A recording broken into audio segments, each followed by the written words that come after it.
Geriatric medicine म्हणजे काय आणि वयस्करांमध्ये कॉमन प्रॉब्लेम्स काय होतात, मेडिकल इश्यूज किंवा जे पण सोशल सायकोलॉजिकल इश्यूज, आणि तुमच्या लेवलवर तुम्ही कसं ते फाइंड आउट करू शकता की आपल्याला हे प्रॉब्लेम होतोय का, आणि जर प्रॉब्लेम होत असेल तर तुम्ही तुमच्या डॉक्टरांना कसं अप्रोच करू शकता. तर याप्रमाणे मी टेबल कंटेंट्स ठेवले की आधी जिरियाट्रिक मेडिसिन म्हणजे काय, वयस्करांमध्ये काय युनिक आहे असं compared to middle age group, common myths म्हणजे अफवा काय असतात वयस्करांचे, मग थोडे टॉपिक्स जसे तुम्हाला सांगितले डेमेन्शिया, पॉलिफार्मसी, मूड डिसऑर्डर्स, झोपण्याचा त्रास, स्लीप इश्यूज, लघवीचा त्रास, फॉल्स, आणि कधी जिरियाट्रिशियनला कन्सल्ट करायचं. तर जिरियाट्रिक मेडिसिन स्पेशालिटी ही आहे ऍक्च्युली इंडियामध्ये गव्हर्नमेंट ऑफ इंडियाने डिफाईन केलं की 60 आणि त्याच्यावरचे एज ग्रुपचे लोक are consider to be geriatric population, आणि US UK मध्ये 65 आहे, पण आपल्या याच्यात आपलं लाईफ एक्सपेक्टन्सी कमी असल्यामुळे एज ग्रुप 60 म्हणून ठेवलेला आहे. तर जिरियाट्रिशियन काय आहे, आपल्याला सगळ्यांना माहिती आहे फिजिशियन काय कोण असतो, आपल्याला माहिती आहे पिडियाट्रिशियन कोण असतात म्हणजे लहान मुलांचे डॉक्टर. तसंच एक रिलेटिव्हली नवीन स्पेशालिटी आहे, म्हणजे जसं लहान मुलांसाठी एक स्पेशल ग्रुप ऑफ डॉक्टर्स आहेत पिडियाट्रिशियन, तसंच गव्हर्नमेंटनी हे नवीन स्पेशालिटी चालू केलेलं आहे की वयस्करांसाठी एक स्पेशल ग्रुप असायला पाहिजे ज्यांचे डिफरंट नीड्स असतात मेडिकल इश्यूजच्या देखील. तर आम्ही फिजिशियन्स आहोत, पण आम्ही फक्त 60 आणि त्याच्यावरचे एज ग्रुपचे पेशंट्स बघतो, त्यांच्यामध्ये जे पण मेडिकल प्रॉब्लेम्स असतात in addition to geriatric specific issues. तर वयस्करांमध्ये असं काय डिफरंट आहे, आता हेट्रोजिनस म्हणजे सपोज आता याच ग्रुपमध्ये आपण बघूया तर, किंवा तुमच्या घरी आणि इकडच्या ग्रुपमध्ये तुम्ही कम्पेअर करणार तर भरपूर लोक असे असतील जे कम्प्लिटली मोबाईल आहेत, इंडिपेंडेंट आहेत, स्वतःहून सगळं काम करतायत, पण ॲट द सेम टाइम तुम्ही बघणार की तुमच्या घरामध्ये किंवा तुमचे मित्रमैत्रिणी किंवा तुमचे रिलेटिव्ह कोणी ना कोणी एवढे डिपेंडेंट आहेत दुसऱ्यांवर की ते बेडरिडन आहेत किंवा रिसेंटली ते हॉस्पिटलाइज झालेले, त्याला काही ना काही इश्यूज आहेत ज्याच्यामुळे ते दुसऱ्यांवर अवलंबून आहेत की त्यांना त्यांच्या रोजची ऍक्टिव्हिटीज कराव्या लागतात. डिक्रीजिंग रिझल्ट, जसं आपलं वय होत जातं तसं आपले जे ऑर्गन्स असतात म्हणजे हार्ट, किडनी, लिव्हर, लंग्स या सगळ्यांचं कॅपॅसिटी कमी होत जातं. आता just to give an example, सगळ्यांना आता सरांनी पण जर सांगितलं, मॅडमने सांगितलं की 2 वर्ष कोविडमुळे बंद होतं.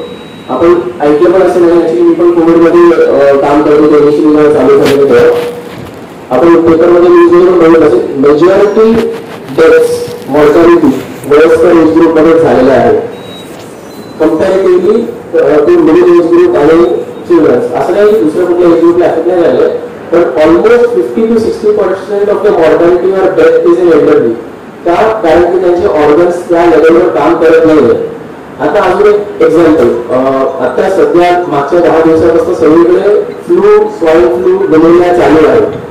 आता मलाच 10 दिवस आधी फ्लू येऊन गेलेला, मी घरी औषध घेतलं, मी बरा झालो, पण माझ्या वडिलांना झालेला. माझे वडील त्यांना गळ्याचा त्रास आहे, ॲस्थमॅटिक आहे, त्याला सरळ शेवटी झालं, पण त्यांच्यामध्ये एवढा प्रॉब्लेम झाला की आम्ही जस्ट विचार करत होतो की त्यांना हॉस्पिटलाइज करायचं की नाही, पण आम्ही डॉक्टर असताना आम्ही घरीच त्यांना इंजेक्शन चालू केले, मग ते बरे झाले त्याचे. सो ऑर्गनचं काम करण्याची कॅपॅसिटी कमी झालं, इम्युनिटी कमी झालं, तर वयस्करांमध्ये साधारण आजारपण जे असेल त्याला हॉस्पिटल किंवा आयसीयू पर्यंत पोहोचवू शकतो. मल्टी मॉर्बिडिटी म्हणजे एका माणसामध्ये भरपूर मेडिकल प्रॉब्लेम्स असतात. आता कोणाला 30 किंवा 40च्या वयामध्ये डायबिटीस होतो किंवा ब्लड प्रेशरचा त्रास होतो किंवा कोलेस्ट्रॉलचा त्रास होतो, तर 20 वर्षानंतर ते जिवंत राहणार. तर बट ऑब्वियस आहे की कुठल्या ना कुठल्या नवीन अजून आजार येणार, म्हणजे हाय ब्लड प्रेशरचे लोक त्यांना खूप हाय रिस्क असतं की त्यांना कोलेस्ट्रॉलचा प्रॉब्लेम येईल. कोलेस्ट्रॉलचा प्रॉब्लेम आला की डायबिटीस होण्याचे चान्सेस असतात. डायबिटीस, हाय ब्लड प्रेशर आणि कोलेस्ट्रॉल होणार तर हार्टमध्ये किंवा हार्ट अटॅक होण्याचे चान्सेस असतात. तसेच पॅरालिसिस सगळे असतात. तर वयस्करांमध्ये आणि मिडल एज ग्रुपमध्ये हे डिस्टिंक्शन आहे की जनरली 60च्या वरचे जे लोक असतात त्यांना 2 ते 3 आजार असतातच किंवा ते 2-3 आजारांसाठी गोळ्या घेत असतात. ऑर्थोपेडिक डिफरंट प्रेझेंटेशन, याचा अर्थ असा आहे की just to give an example, आता निमोनिया आपण सांगितलं, कॉमनली याचे प्रेझेंटेशन असतात की आपल्याला ताप येतो, दम लागतो, खोकला होतो, किंवा लघवीचं इन्फेक्शन घेतलं तर ताप येतो, लघवी परत होतो, लघवीमध्ये आग होतो, पोटामध्ये दुखायला लागतं. पण टिपिकली एल्डरलीमध्ये हे सिम्पटम्स आपल्याला भेटत नाही. डॉक्टरचा आपण असं बघतो की रिलेटिव्ह येतात सांगायला की त्यांचं वागणूक आधीसारखं नाहीये, ते आधी खूप एनर्जेटिक होते, 5 दिवस आधी सगळे करत होते, पण आता या 5 दिवसामध्ये ते झोपूनच राहतात, मनोरंजन काही जेवत नाही बरोबर, इच्छा नाही होतं त्याला काय करायची. सो हे ऑटोमॅटिक प्रेझेंटेशन्सला इनडायरेक्ट व्यवस्थित काहीतरी अंडरलाईन इन्फेक्शन किंवा काहीतरी ऍक्टिव्हिटी झालेलं आहे, तर हे बेटरच असतं. आणि जसं मी सांगितलं की कोणाला 30-40 मध्ये कुठला आजार झाला तर 20 वर्षानंतर 10-15 वर्षानंतर त्यांचे आजार वाढत होतात. आता जसं मी माझ्या बाळांचा माझ्या बाळांना दम्याचा त्रास 40 वर्षापासून आहे, तर काही पण त्याला नवीन इन्फेक्शन झाला किंवा काही पण असं फ्लू झाला तर लगेच त्या आजाराचं ऍग्रिवेशन व्हायला लागतं. सिमिलर कंडिशन्स भरपूर वयस्करांनी असतं, कारण की कुठल्या तरी त्याला आजार आधीपासून असतो. भरपूर लोक असतात ज्यांना डायबिटीज असतो, अचानक ते हॉस्पिटलमध्ये येतात की त्यांचं शुगर एकदम 500-600 झालेलं आहे, गोळ्या घेत आहेत पण तरी पण कंट्रोलमध्ये येत नाही. सिमिलरली भरपूर असं होतं की डायबिटीज लोक लो शुगर घेऊन येतात, तर हे दोन्ही स्पेक्ट्रममध्ये आपल्याला असं बघतो. किंवा पॅरालिसिसचे पेशंट जे असतात, गोळ्या चालू आहेत, त्याला औषधं बरोबर घेतात पण परत पॅरालिसिसचा अटॅक येतो. तर हे क्रॉनिक कंडिशन्सचे ऍक्टिव्ह वर्सिंग व्हायला लागतात वयस्करांमध्ये. तर जेरियाट्रिशियन्स काय करतात, आम्ही फक्त वयस्करांवर फोकस करतो, त्यांचे जे पण मेडिकल प्रॉब्लेम्स असतात. आमच्यासाठी खूप महत्वाचं आहे की वयस्करांना त्यांचं स्वतःचं इंडिपेंडन्स मेंटेन करता यायला पाहिजे. इंडिपेंडन्स एक स्लाइड नंतर आहे, शेवटी सांगणार की काय काय ऍक्टिव्हिटीज असतात. आता तुम्ही पण बघितलं असेल की तुमच्या घरी किंवा तुमच्या मित्रमैत्रिणींमध्ये किंवा रिलेटिव्हमध्ये कोणी वयस्कर असेल जो बेडवर असेल किंवा त्याला मोबिलाइज करायला चालायला फिरायला त्रास होत असेल तर बाकी फॅमिली मेंबर्सला किती अफेक्ट होत होते. आणि ऍट द सेम टाइम जसे पर्सन पण ज्याला होते ते, आणि जसं मी सांगितलं की वेगवेगळ्या आजाराचे प्रेझेंटेशन असतात, त्याला कसं आपण डायग्नोज करायचं बरोबर, याच्यासाठी आम्हाला स्पेशल ट्रेनिंग भेटत असतं. आता कॉमन मिथ्स म्हणजे अफवा काय आहे, म्हणजे एजिंगचे किंवा वयस्कर झाले किंवा ओल्ड म्हातारी झालं तर काय होते. भरपूर लोकांना अजून मिसकन्सेप्शन आहे की वय झालं म्हणजे आम्हाला आजार आहेच. म्हणजे भरपूर आता माझ्याकडे मला 9 वर्ष झाले प्रॅक्टिस मध्ये, आता पण माझ्याकडे पेशंट्स किंवा वयस्कर लोक किंवा त्यांचे रिलेटिव्ह म्हणून सांगतात त्यांना वयस्कर वय झालं म्हणून त्यांना असं त्रास होत राहते, असं गरजेचं नाहीये. आता याच ग्रुपमध्ये तुम्ही बघणार की भरपूर लोक आहेत ज्यांना काही ना काहीतरी आजार आहे, at the same time many people are there ज्याला काहीच प्रॉब्लेम होत नाहीये. सो असं गरजेचं नाहीये की प्रत्येक वय झालं म्हणजे आजार व्हायला पाहिजे. अजून एक आहे की वय झालं की आपल्याला स्मरणशक्तीमध्ये त्रास होतो. जेव्हा कुंभला मिळाले, अल्झायमर्स आहे किंवा डिमेन्शिया आहे, सगळे येतात तेव्हा तेच म्हणतात आधीपासून दुसऱ्याला होते, आधी सगळ्याला अल्झायमर्स किंवा डिमेन्शिया आहे का, हे गरजेचं नाहीये. आणि अजून एक आहे की सगळ्या म्हाताऱ्यांना एकत्र सारखं दुखण्याला होतं हेल्थमध्ये, ती पण नाहीये. आपण आताच बघतो की भरपूर सेलिब्रिटीज पण आहेत जे काय एज ग्रुपमध्ये आहेत वयस्कर, पण ते आर सो फिट, पण त्या सेम टाइम बाकीचे आहेत जे बेडरूम आहेत आणि त्याला ऍक्टिव्हिटीज करता येत नाही. तर असं नेसेसरी नाही की वय झालं की सगळ्यांना एकसारखा आजाराचा होणार किंवा डिक्लेअर व्हायला त्यांच्या health condition. Old people are powerless हे वेगळं स्लाइड नंतर सांगणार काय आहे ते. आणि सगळे आजार जे आपण वयस्करांनी ऐकतो म्हणजे अल्झायमर्स आहे, डिमेन्शिया आहे किंवा लघवीचा त्रास आहे, झोपेचा त्रास आहे, भूक लागत नाही, हे सगळ्यांना व्हायला पाहिजे असं नाहीये किंवा वय होत चाललं तर असं व्हायलाच पाहिजे असं नाहीये. पण आपल्याला एक लक्षात ठेवायचंय की जसं आपलं वय होत जातं तसं काही काही आजार आहे, कंडिशन्स आहे ज्याला वयस्कर लोक जरा जास्त सेन्सिटिव्ह असतात. आता कॉमन इश्यूज काय आहे जे जनरली वयस्कर लोक त्यांना होतं, जसं मी म्हणालो की स्मरणशक्तीवर एफेक्ट होऊ शकतो, त्यांचं डेली ऍक्टिव्हिटीज त्यांचं मोबिलिटी मध्ये एफेक्ट होऊ शकतो. आपण भरपूर काय ऐकतो की वयस्कर बाथरूम मध्ये पडले किंवा गाडीमध्ये उठताना पडले, फॉल झालं, फ्रॅक्चर झालं, ते एक इश्यू आहे. आता स्पेशली कोविडमध्ये मूड डिसऑर्डर्स, डिप्रेशन खूप जास्त झालेलं आहे वयस्करांमध्ये, कारण की घरीच एका रूम मध्ये बसून करायला सांगितलेल्या अजून त्याचे रिपरकशन्स आहेत. लघवीचा त्रास स्पेशली मेल्स मध्ये जास्त होतो, पुरुषांमध्ये. संधिवाताचा त्रास कॉमन आहे. आणि भरपूर कॉमन थिंग जे बघतो की आधीचपेक्षा बरोबर खात नाही, त्याला भूक लागत नाही पण कारण माहिती नाही आपल्याला काय. आता हे एक केस सिनारिओ मी देते, हे खरं एक पेशंट वगैरे माझ्याकडे आले 4 वर्ष आली. फिमेल पेशंट आहे, 80 वर्षाची होती, हस्बंड एक्सपायर झालेले. एकही राहत होती, त्यांना संधिवाताचा त्रास होतो. भरपूरदा ते कन्फ्युज राहायचे, त्यांना कळायचं नाही की सकाळची रात्र आहे, ते बेडवर त्यांना उठायला जमत नव्हतं, त्यांना लघवीचा त्रास होतो, संन्यास बरोबर वगैरे कॉन्स्टिपेशन होतं. आणि मागच्या 1 वर्ष ते 3 वेळा पडलेले. आता त्यांचे मुलं हे जसं सरांनी सांगितलं हे लोक फॉरेन मध्ये होते, त्यांना बघायला त्यांनी कॉन्सिट इंजुरी पण तिला काही जास्त आयडिया नव्हती काय करायचं म्हणून. तर या कंडिशनमध्ये आपण कसं मदत करू शकतो किंवा जेरियाट्रिशियन कसं मदत करू शकतो. आता जेव्हा ते आलेलं माझ्याकडे त्यांचे मुलं इकडे आलेले थोड्या दिवसांसाठी, तेव्हा त्यांनी मला तुझं प्रिस्क्रिप्शन दाखवलं. तर आपण बघू शकतो की बाई एका दिवसात ऑलमोस्ट 15 ते 16 डोळ्यात येते आणि त्याच्यामध्ये पण भरपूर मुले असे ते दिवसातून 2ला किंवा 3ला घ्यावे लागतात. आणि याचं कसं चालू झालं, तिला 10 वर्ष आधी तिचा हार्टचा काहीतरी प्रॉब्लेम झाला म्हणून कार्डिओलॉजिस्टने 2 औषधं चालू केली. तेव्हाच त्यांचे नवरा एक्सपायर झाला म्हणून त्यांना झोप येत नव्हतं म्हणून त्यांना अजून गोळी चालू केली. संधीमध्ये त्रास झाला मग ऑर्थोपेडिशियनकडे गेले, त्यांनी गोळी चालू केली. ब्लड प्रेशरच्या त्रासासाठी कार्डिओलॉजिस्टने गोळी चालू केली. बरं त्यांना खोकला झालेला त्यांनी अजून औषध चालू केलं. असं एक एक त्यांचा त्रास वाढत गेला, ज्याच्यासाठी ते दुसऱ्या स्पेशलिस्टकडे जात राहिले आणि त्यांचे औषधं वाढत गेले. तर या कंडिशनला आपण पॉलिफार्मसी म्हणतो. जनरली पॉलिफार्मसीचं डेफिनेशन आहे की जर एक माणूस 5 पेक्षा जास्त गोळी दिवसाला घेतो त्याला पॉलिफार्मसी म्हणतात. तर ऍक्च्युली ह्याच्यामध्ये आपण स्पेशल ट्रेनिंग होतं, कारण की दुसरं कुठल्या पण स्पेशालिटीला एवढं ट्रेनिंग असतं की वयस्करांना मेडिसिन्स आता तुम्ही कुठल्या पण डॉक्टरकडे सांगितलं मला सर्दी खूप वाढते त्याचे एक सिरप देणार किंवा गोळी देणार. तुम्ही आधीच्या डॉक्टरांकडे गेले तर तुम्हाला आधीच्या दुखाचं गोळी देईल. तुम्ही छातीच्या फिजिशियनकडे गेले तर तुम्हाला दुसरं औषध देतील. न्यूरोलॉजिस्टकडे गेले तर तुम्ही दुसरं औषध देतील. त्याच्यामध्ये प्रॉब्लेम असं आहे की ऍक्च्युली प्रॉब्लेम म्हणजे त्याला पण जसं ट्रेनिंग होती नाही, त्यांचं पण प्रॅक्टिस प्रत्येक स्पेशालिटीचं भरपूर डिफरंट असतात आणि स्पेसिफिकली ते दुसऱ्या डॉक्टरांचं प्रिस्क्रिप्शनकडे जास्त लक्ष देत नाही. ते जस्ट बघतात की ह्याला काय त्रास होते तपासणी आणि 2-3 गोळ्या लिहून सांगतात आणि तुमच्या जुन्या डॉक्टरांचे जे गोळ्या ते चालू करा. मग अनफॉर्च्युनेटली या कंडिशनमध्ये भरपूर वयस्कर लोक आहेत जे वर्षानुवर्ष गोळ्या घेतच चालले. त्याला ते गोळीची आता गरज नसेल तरी पण त्याने गोळी चालू आहे त्याला. आणि माझ्याकडे असे भरपूर ऑलमोस्ट 80 to 90% 90% लोक माझ्याकडे येतात ते म्हणतात आमच्या डॉक्टरांनी सांगितलं ही गोळी बंद नाही करायची, तुम्ही बंद केली तर एका महिन्यात तुम्ही मारणार. तर मग हे कॉमन आहे की ऍक्च्युली डॉक्टरांकडे फॉल्ट आहे कारण की ते त्यांच्यासाठी सांगतात की तुमच्यासाठी खूप महत्वाची आहे. त्यामुळे किती वाटतं मला जर आपण बंद केलं तर आपलं अचानक काहीतरी होऊन जाईल. आता ॲलोपॅथी हा स्पेशालिटीचा असा एक ऍडव्हान्टेज आहे की आपण जे पण गोळी प्रिस्क्राईब करतो आपल्याला प्रत्येक गोळीचा आपल्याला साईड इफेक्ट माहिती असतं काय आहे. आयुर्वेदिक होमिओपॅथिकमध्ये असं नाही ते म्हणतात की साईड इफेक्ट्स नाही, पण जसं ॲलोपॅथिक औषधं वाढत जातात तसे प्रत्येक औषधाचे साईड इफेक्ट्स वाढत जातात. भरपूरदा एक गोळी दिली तर दुसऱ्या गोळीचं इंटरॅक्शन होऊन त्याचे साईड इफेक्ट जास्त होतो.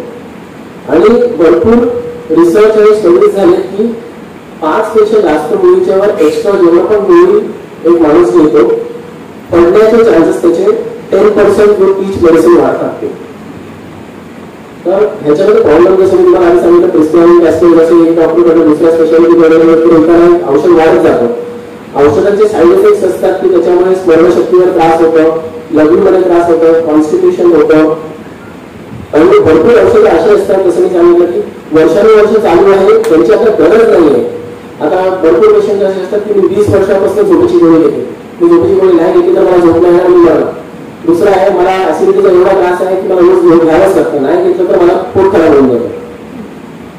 आणि भरपूरदा आपण स्पेशलिस्टकडे जातो ते आपल्याला औषधं लिहून देतात, पण भरपूरदा आपण क्लिअर नसतो की हे पर्टिक्युलर औषध एक्झॅक्टली आपल्याला कशासाठी दिलेलं आहे आणि किती वेळ आपल्याला घ्यायचं. आणि अजून एक की आपल्याला गोळी घ्यायची कशी आहे, जेवणाच्या आधी घ्यायची, जेवणाबरोबर घ्यायची, उपाशी पोटी घ्यायची का जेवणानंतर घ्यायची. आणि भरपूर कंडिशन असे असतात की त्याचं ट्रीटमेंट बरोबर भेटत नाही लोकांना. तर हे एक प्रॉब्लेम झाला पॉलिफार्मसी. तर या ग्रुपकडे जर कोणी आहे जे 5 पेक्षा जास्त गोळी किंवा 6-7 गोळी घेतात तर तुमच्या डॉक्टरांना जे पण तुमचे प्रायव्हेट डॉक्टर त्यांना एकला घेता त्यांच्याकडे सजेशन घ्या की याच्यामध्ये कुठल्या गोळ्यांची बंद करू शकतो किंवा कमी करू शकतो, म्हणून मला कसं गाईड करू शकता. नेक्स्ट टॉपिक आहे डेमेन्शिया. तर हे एक खूप कॉमन प्रॉब्लेम आणि भीती आहे, कारण की आपल्याला माहिती की आतापर्यंत या कंडिशनसाठी काही औषध नाहीये, काही सर्जरी नाहीये, काही इंटरव्हेन्शन नाहीये जे ह्याला रिव्हर्स करेल. म्हणजे आता HIV एड्सला पण ट्रीटमेंट आलेलं पण अजून या कंडिशनला क्युरेटिव्ह ट्रीटमेंट आलं, काही औषधं आहेत जे याला कंट्रोलमध्ये ठेवू शकतात. पण ऍट द सेम टाइम लक्षात ठेवलं की ॲक्वायर्ड कंडिशन आहे, म्हणजे जन्मापासून असं येत नाही की त्याला डेमेन्शिया होणार आहे. ऑब्व्हियसली पॅरेंट्सने असेल तर रिस्क फॅक्टर असतो, पण असं नाही की जन्मापासूनच त्याला प्रॉब्लेम होणार. आता डेमेन्शियामध्ये एकच कॉम्पोनंट माहिती की विसरायला होतं आधीपेक्षा, पण कॉग्निटिव्ह ऍबिलिटीज म्हणजे 2-3 गोष्टी असतात. तुम्हाला लक्षात ठेवणे गरजेचं आहे की नुसतं विसरायला होतं म्हणजे तुम्हाला अल्झायमर्स डिमेन्शिया असं नाहीये. मेमरी कारण की हे आपल्याला आपल्या रिलेटिव्हजना मित्रमैत्रिणींना जवळच्या लोकांना लगेच कळले की याला स्मरणशक्तीला काहीतरी प्रॉब्लेम आहे. पण at the same time calculation problem, म्हणजे सपोज आपण कुठे भाजी वगैरे काहीतरी घ्यायला जातो, शॉपमध्ये वगैरे काहीतरी घ्यायचंय किती पैसे द्यायचे, किती पैसे घ्यायचे, किती कॅल्क्युलेशन, त्याच्यामध्ये प्रॉब्लेम होतो. अचानक वागणूकमध्ये चेंज व्हायला लागतं. जनरली फायनान्शियल कंडिशन्समध्ये वागणूक हळूहळू मोठी होतं. म्हणजे काही लोक आहेत ते खूप अग्रेसिव्ह व्हायला लागतात आणि काही लोक आहेत ते एकदम मनोरंजन व्हायला लागतात. जजमेंट मध्ये प्रॉब्लेम्स येतो. म्हणजे त्याला कुठला आपण सिनारिओ दिला किंवा आपण कुठलं काही वेळेला सजेशन विचारलं की तुम्हाला हे करायचं का ते करायचं, ते डिसाईड नाही करू शकत आहे. आणि आपण त्याला काय अजून ओपिनियन विचारलं त्याच्यामध्ये पण ते एन्व्हायरमेंट त्याला कळत नाही की हो बोलायचं की नाही बोलायचं. तर हे कॉन्स्टलेशन असतील सिम्पटम्सचे खरंच आपण आपल्या डॉक्टरांना अप्रोच केलेलं गरज नाही. नुसतं विसरायला होतं म्हणून अप्रोच केलं तर ते 80% लोकांना हवं होतं तर विसरायला होतं. तर असं नाही की ते दोष आहे म्हणून. आता याचे रिस्क फॅक्टर्स काय आहेत? राईट हँड साईडमध्ये आहेत जे बेसिकली रिव्हर्सिबल इझिली करेक्टेबल आहेत. स्मोकिंग, तंबाखू पिणं, दारू पिणं, कोणाचं वजन खूप जास्त आहे, ब्लड प्रेशर याचे कंट्रोलमध्ये आहे, कोलेस्ट्रॉलचा प्रॉब्लेम आहे, न्यूट्रिशन स्पेशली व्हेजिटेरियन्समध्ये त्यांना व्हिटॅमिनची कुठली डेफिशियन्सी आहे, किंवा जसं आता कोणासारखं म्हणजे की रिटायर झाल्यानंतर बसून जातात, टीव्ही बघत राहतात, ऍक्टिव्ह लाईफस्टाईल नाही आहे. आणि फिमेल्समध्ये पोस्ट मेनोपॉज त्यातील हॉर्मोनल चेंजेस होतात. तर इझिली डायग्नोज करून आपण करेक्ट करू शकतो. त्याच्याने त्यांचं जे वागणूक आणि स्पर्धशक्तीमध्ये इम्प्रुव्हमेंट होण्याचे चान्सेस आहेत. लेफ्ट साईडमध्ये कसं मी बोलतो इरिव्हर्सिबल म्हणजे अनफॉर्च्युनेटली याला आपण काही करू नाही शकत. जसं मी म्हणालो की आई वडिलांना किंवा आपल्या आजी वडिलांना पर्सनल रिलेटिव्सला कोणाला स्पर्धशक्तीचा त्रास असेल तर आपल्याला रिस्क वाढतो आपल्याला होण्याचा. फिमेल पेशंट्सला जास्त प्रॉब्लेम होतो. ते जास्त हाय रिस्क आहे कम्पेअर टू मेल पेशंट्स. आणि अनफॉर्च्युनेटली एज एक स्ट्रॉंग रिस्क फॅक्टर आहे ज्याच्यामुळे अल्झायमर्स होण्याचे चान्सेस खूप वाढतात. त्याचे सिम्पटम्स काय म्हणजे हे मी मला सांगण्याचा हेतू असं आहे की असे 1-2-3 सिम्पटम्स असतील तुमच्या ओळखीच्या लोकांमध्ये तेव्हा तुम्ही तुमच्या डॉक्टर फिजिशियनला किंवा फॅमिली डॉक्टरला अप्रोच करायला पाहिजे. वर्ड फाइंडिंग डिफिकल्टीज म्हणजे त्याला कळत नाही की ते शब्द काय. जस्ट एन एक्झाम्पल पेन, त्याला पेन सांगायचं असतं पण त्याला पेन शब्द येत नाही. ते म्हणतात ते वस्तू याच्याने आपण लिहितो. किंवा चावी असेल, चावी सांगतो येणार ते म्हणणार ती वस्तू याच्याने आपण ताला उघडतो, दार उघडतो. तर एक्झॅक्ट वर्ड त्याला ते भेटत नाही. दुसरं आहे की नाव विसरतं. फॅमिली नाव म्हणजे रोज ज्यांना भेटतात त्यांचे वाईफ, मुलं, फ्रेंड्स ज्यांच्याकडे रोज इंटरॅक्शन होतं त्यांना त्यांचं नाव लगेच लक्षात येत नाही. असं नाही वाटतं की कुठला मित्र मैत्रिणी रिलेटिव्ह 10 वर्षानंतर भेटले तर obviously that is not consider. Easily ते वस्तू हरवतात. म्हणजे कुठली वस्तू कुठे ठेवली, आपण पासबुक कुठे ठेवलंय, पेन कुठे ठेवलंय, किंवा चावी कुठे ठेवली आहे, किंवा इम्पॉर्टंट डॉक्युमेंट्स कुठे ठेवले ते त्यांना लक्षात येत नाही. आता रोजचं त्यांचं फॅमिलियर टास्क जस्ट आता फिमेल्समध्ये जर ते कुठलं कुकिंग करायला असणार आहे, कुठलं रेसिपी आहे ते करतात, ते रेसिपी विसरून जातात किंवा ते कसं करायचं. मेल्समध्ये जर त्यांचं रोजचं कुठलं तरी कॉमन ऍक्टिव्हिटी करत असतील ते विसरून जातात की ते कसं करायचं. जर ते ड्रायव्हिंग करत असणार तर त्याला ड्रायव्हिंगचा स्किल्स येत नाही, हळूहळू विसरायला लागतात. आणि पर्सनॅलिटी चेंजेस म्हणजे रिलेटिव्ह जे येऊन सांगतात त्या पर्सनला म्हणजे माणसाला स्वतःला हे जाणवत नाही पण रिलेटिव्ह सांगतात आधीपेक्षा खूप जास्त चिडचिड व्हायला लागले, खूप अग्रेसिव्ह व्हायला लागले, किंवा आधी खूप ऍक्टिव्ह होते आता बंद राहायला लागले. मूड स्विंग्स होतात अचानक, म्हणजे अचानक ते एकदम रडायला लागतात, अचानक ते हॅपी असतात, असे इंटरमिडिएट मूड स्विंग्स होत राहतात. जजमेंट त्याला नीट करता येत नाही. बिहेवियर डिसऑर्डर्स असतात म्हणजे सोशल बिहेवियर डिसऑर्डर्स. म्हणजे आता आपण या ग्रुपमध्ये आहोत, आता ज्याला थोडं डरेचे ऍडव्हान्स असतं त्याला माहिती नाही की सोशली कसं वागायला पाहिजे. आपण सगळे एकमेकांशी बरोबर बोलतो, ते एकदम डायरेक्ट असतात, तोंडावर येतं ते बोलून टाकतात. आणि भरपूर ऍडव्हान्स केसेसमध्ये किंवा पुढचा मेंदू जर अफेक्ट झाला असेल तर त्याला सोशल डिस्ट्रिब्युशन होऊन जातं. म्हणजे कळत नाही कुठल्या ठिकाणी आपल्याला हायजिनिक राहायला पाहिजे, कुठल्या ठिकाणी नाही. तिकडे कुठे पण काही लग्न करायला लागतात, कुठे पण काही पण करायला लागतात, म्हणजे कॉमन इश्यूज असतात. आणि त्यांचं रोजचं ऍक्टिव्हिटीज जे असतात ते हळूहळू त्यांचं ते कमी व्हायला लागतं. आता तुमच्या लेवलवर म्हणजे नॉन मेडिकल लेवलवर तुम्ही काय करू शकता. जसं मी म्हणालो या आजाराला अजून काही औषध नाही. आता लेटेस्ट एक दोन औषधं आले त्यांचे ट्रायल्स चालू आहेत पण ते अजून अप्रूव्ह झाले की जनरल पब्लिकला रिलीज करू शकतो. महत्वाचं डाएटमध्ये जेवढं फ्रेश फ्रुट्स आणि हिरव्या सब्जी आपण खाऊ शकतो त्याच्यामध्ये अँटीऑक्सिडंट्स भरपूर असतात, तर ते इम्पॉर्टंट आहे राहायला. जे नॉनव्हेज खातात ते नॉनव्हेज घेऊ शकतात, कारण की ॲनिमल्समध्ये व्हिटॅमिन्स आणि मिनरल्सचं खूप स्ट्रॉंग कॉन्सन्ट्रेशन असतं जे आपल्याला व्हेजिटेबल्समध्ये भेटत नाही. हेल्थी लाईफस्टाईल मेंटेन करा. म्हणजे रिटायर झाल्यानंतर आपण नुसतं घरी बसून राहणार आहे, पुढे दुसरं काय करणार आहे तसं नाही. तुमचे रोजचे ऍक्टिव्हिटीज जे असतील किंवा नवीन काहीतरी एक हॉबी डेव्हलप करा. आपल्याला पुस्तक वाचायचं, काहीतरी लिखाण करायचं, किंवा आपण नातेवाईकांबरोबर खेळायचं, किंवा खाली फिरायला जायचं, किंवा व्हिडिओमध्ये तुमच्याच एज ग्रुपचे भरपूर लोक असतील त्यांच्याबरोबर तुम्ही ऍक्टिव्ह राहू शकता. अजून एक महत्वाची गोष्ट आहे की फिजिकल ऍक्टिव्हिटी बरोबर जसं आपण आपल्या बॉडीला एक्सरसाइज देतो तसंच आपल्या मेंदूला पण एक्सरसाइज द्यायला पाहिजे. कॉमनली आता पेपरमध्ये जसं कोड्या येतात, सुरुकू येतात, किंवा तुमच्या नातवंडाला तुम्ही गणित किंवा कुठला पण त्यांचा अभ्यास आहे त्याच्यामध्ये थोडं हेल्प केलं, तुमचं पण माइंड ऍक्टिव्ह राहील आणि ऍट द सेम टाइम तुम्ही त्याला पण हेल्प करणार. आणि हे सगळे करून पण तुम्हाला वाटतं की ना कंट्रोल येत नाही किंवा वाढत चाललं तर तुमच्या फॅमिली डॉक्टरला जाऊन भेटा तुम्ही. आता हे स्पेसिफिकली ज्यांच्या घरी रिलेटिव्ह आहेत किंवा ज्याला अल्झायमर आहे आणि तुम्ही त्यांच्याबरोबर राहताय तर तुम्ही तुमच्या वेळेला काय करू शकता. एक त्यांच्यासाठी रोजचं शेड्यूल बनवून ठेवा की या वेळेला व्हायला पाहिजे, पण at the same time flexible राहा. काही दिवस असे असतात की ते डेमेन्शियाचे पेशंट्स एकदम नॉर्मल असतात, ते सगळे काही करतात, आणि काही दिवस असतात त्याला काहीच करायची इच्छा नसते आणि आपण त्याला जबरदस्ती करायला गेलो तर आपण व्हायलेंट होऊन जातात. म्हणून एक प्लॅन ठेवा पण at the same time flexible राहा. आज प्लॅन ठीक आहे आपण नंतर मदत करायला लागेल. हे भरपूर काय होतं की आपल्याला वाटतं आपण मेडिकली ट्रेन नसतो, आपल्याला वाटतं की मात्रा मात्री स्पेशली त्याचे मुलं किंवा इंग्लिश त्यांना वाटतं मात्रा मात्री नाटक करतात, त्यांना अटेन्शन पाहिजे, पूर्ण दिवस कोण नसतं म्हणून ते अंगण करतात. आपण जेवढं त्यांच्यासोबत शांत राहू शकतो, त्यांच्याबरोबर भांडण नाही करायचं, आर्ग्यू नाही करायचं, तेवढं त्यांच्यासाठी पण चांगलं असेल आणि आपल्यासाठी पण चांगलं असेल. लर्निंग एड्स म्हणजे आता एक्झाम्पल एक्स्ट्रीम एक्झाम्पल बसून असं त्यांनी सगळ्या शरीरावर लिहून ठेवलं, पण त्याचं कॉमन जे जागा आहे तिकडे ते स्टिक पॅड्स ठेवून तुम्ही लिहून ठेवू शकता की या ठिकाणी हे आहे, म्हणजे ते वाचून त्याला इझिली ते कलेक्ट करतात किंवा त्याचं डायरी बनवून ठेवायचं त्याच्यामध्ये तुम्ही ते करायचं ते वाचू शकतात.